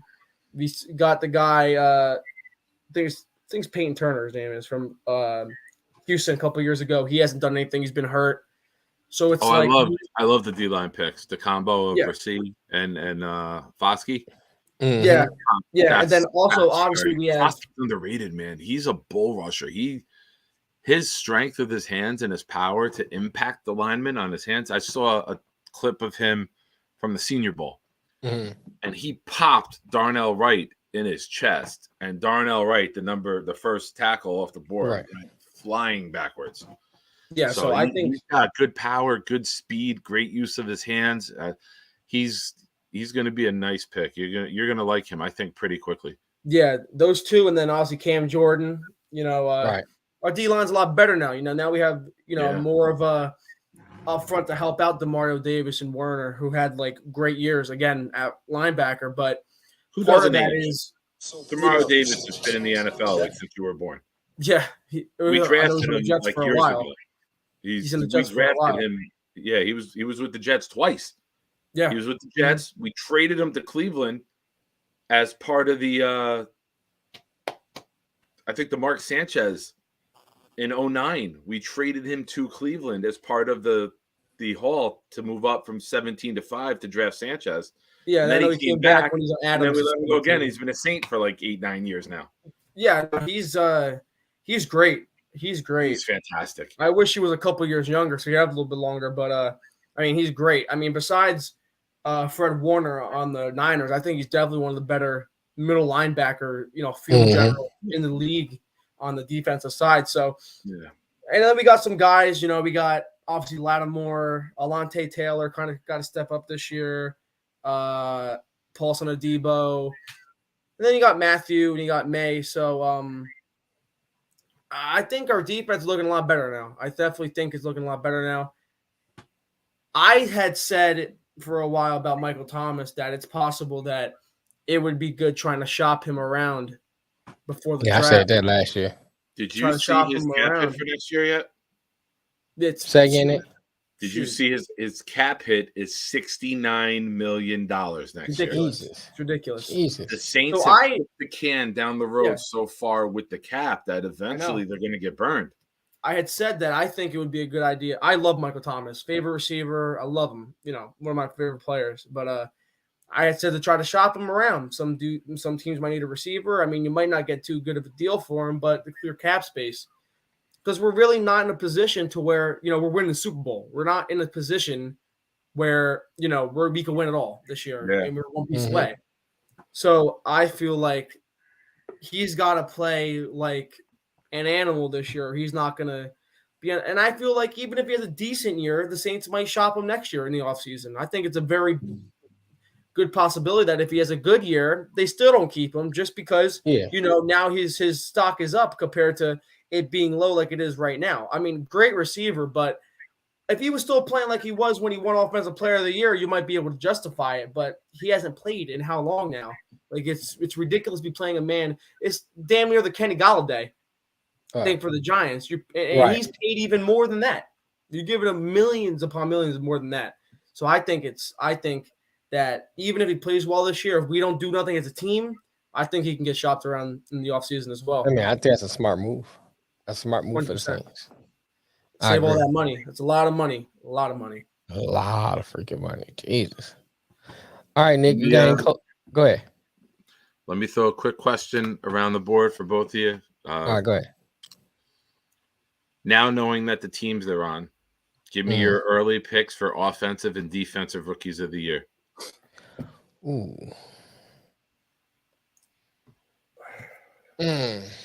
I gotta think who got paid. All right, go ahead. I'll go while you guys are thinking. Yeah, go ahead. Defensively, I'm going to go with Tyree Wilson on the Raiders.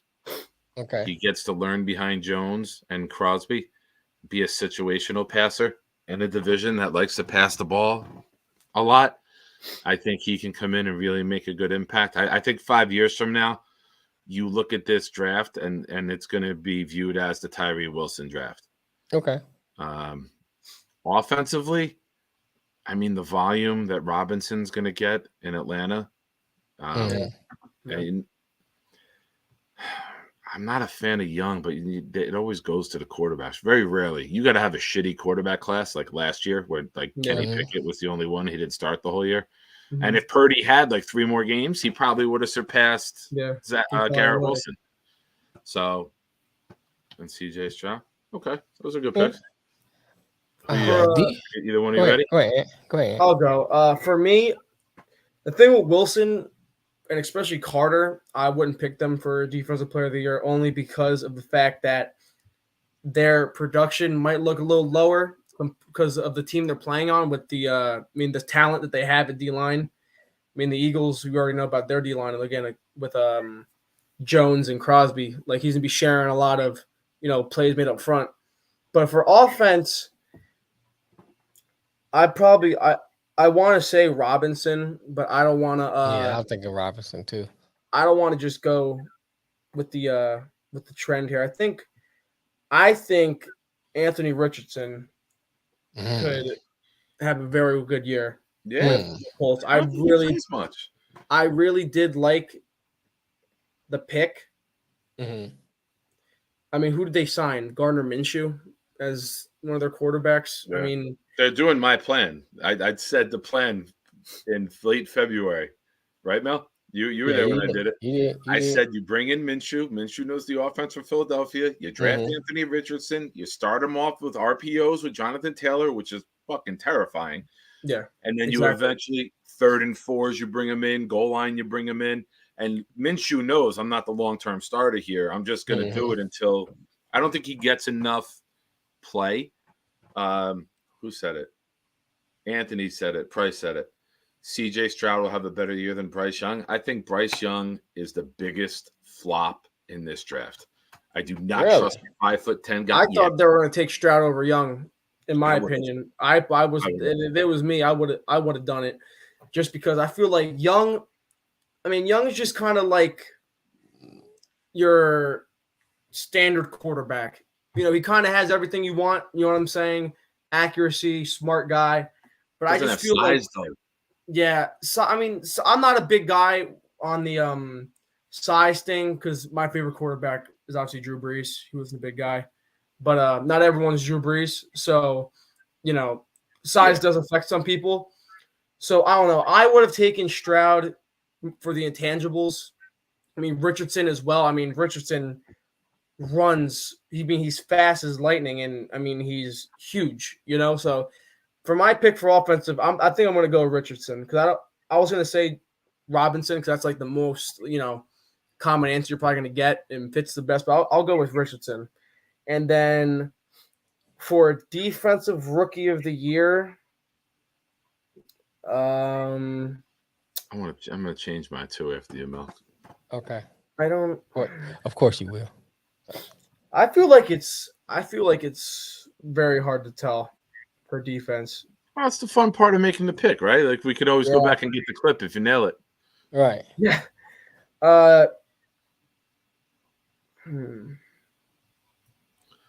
We like bold comments here, like Cam Newton will never win another game as a starter, Yeah. and then it Can happened. never.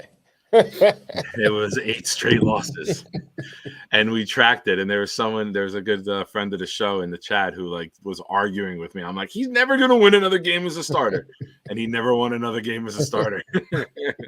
I think the most obvious picks would be Wilson or Carter. Yeah. It's obvious. I don't know. I really liked Gonzalez coming out I like of it. Gonzalez. That's what I was going to change my two when I remembered. I he had think Belichick's defense. In the Patriots Mhm. scheme, he'll flourish. Bill Belichick, you know what I'm saying? That's the guy you want to play for. I feel like that he could definitely win it. So I'll go Richardson and Gonzalez. That's who I'll go with. You only want to play for him on defense, though. He hasn't been able to do much with offense. All right, Mel, who you got? I'll say offense. I'm gonna go with Jackson Smith and Njigba, just because he's gonna play that slot position. I think he's gonna get a lot of receptions. I think he's gonna be on the highlight film a lot. So I think he's gonna show up. And it's all about the highlight. You go to highlight, they start looking at you and they're gonna start voting. So I think he's gonna be my offensive player. And defense, you know what? I'm gonna go with Joey Porter Jr.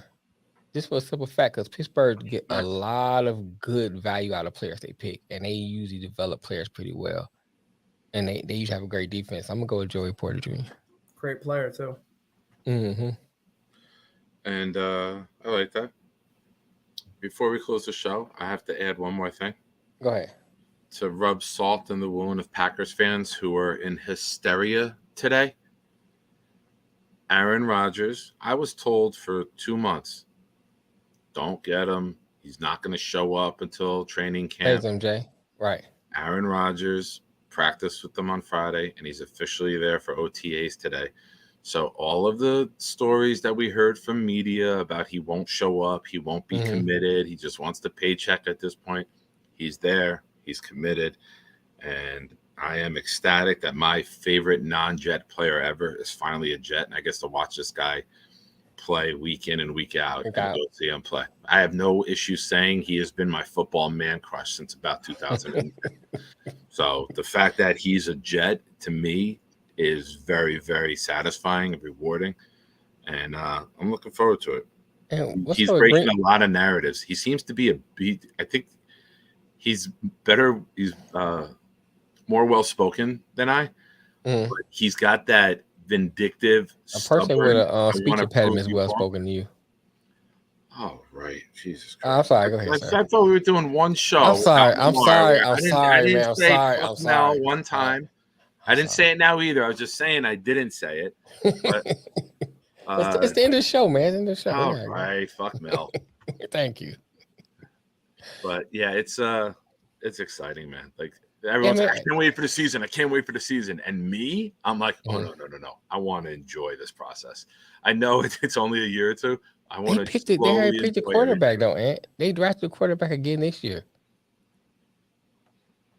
There's going to be a massive bidding. That means they're going to draft another quarterback 3 years in a row. Well, not 3 years in a row, but 2 years in a row. And then, let's put it this way.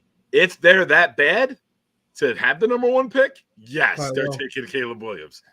You're not going to say you're not passing up Caleb Williams to go with Jordan Love if you end up with the number one pick in Green Bay. Yeah. Let's be real.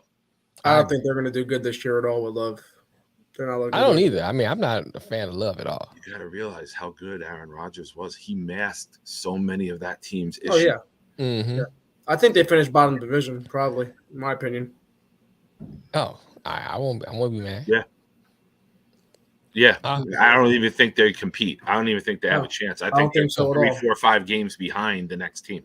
Right. Oh yeah, because I mean, you have the Lions now, all those moves, Bears making moves, and then obviously the Vikings. Those teams are definitely better than the Packers. And the Packers have only lost. What have they gained? Right. Significant in the offseason. They've only lost big pieces. Rodgers, obviously. Well, we know they didn't get Brian Branch. They didn't get Brian Branch. But yeah, lost Rodgers, lost Lazard. You know, I mean, they're not looking good, in my opinion, whatsoever. Nice. You like that, don't you, MJ? But thank you for coming on, man. Appreciate it. Yeah, I appreciate it, man. Thank you. Of course. Been good. Love having fun. Well, on behalf of Big Homie Nick Shine and Lamar in his absence, and we appreciate Ant coming on. We sign off again. Tune in again on Thursday when we go live again, 4:00. Until next time, peace. Fuck Mel. I was yeah.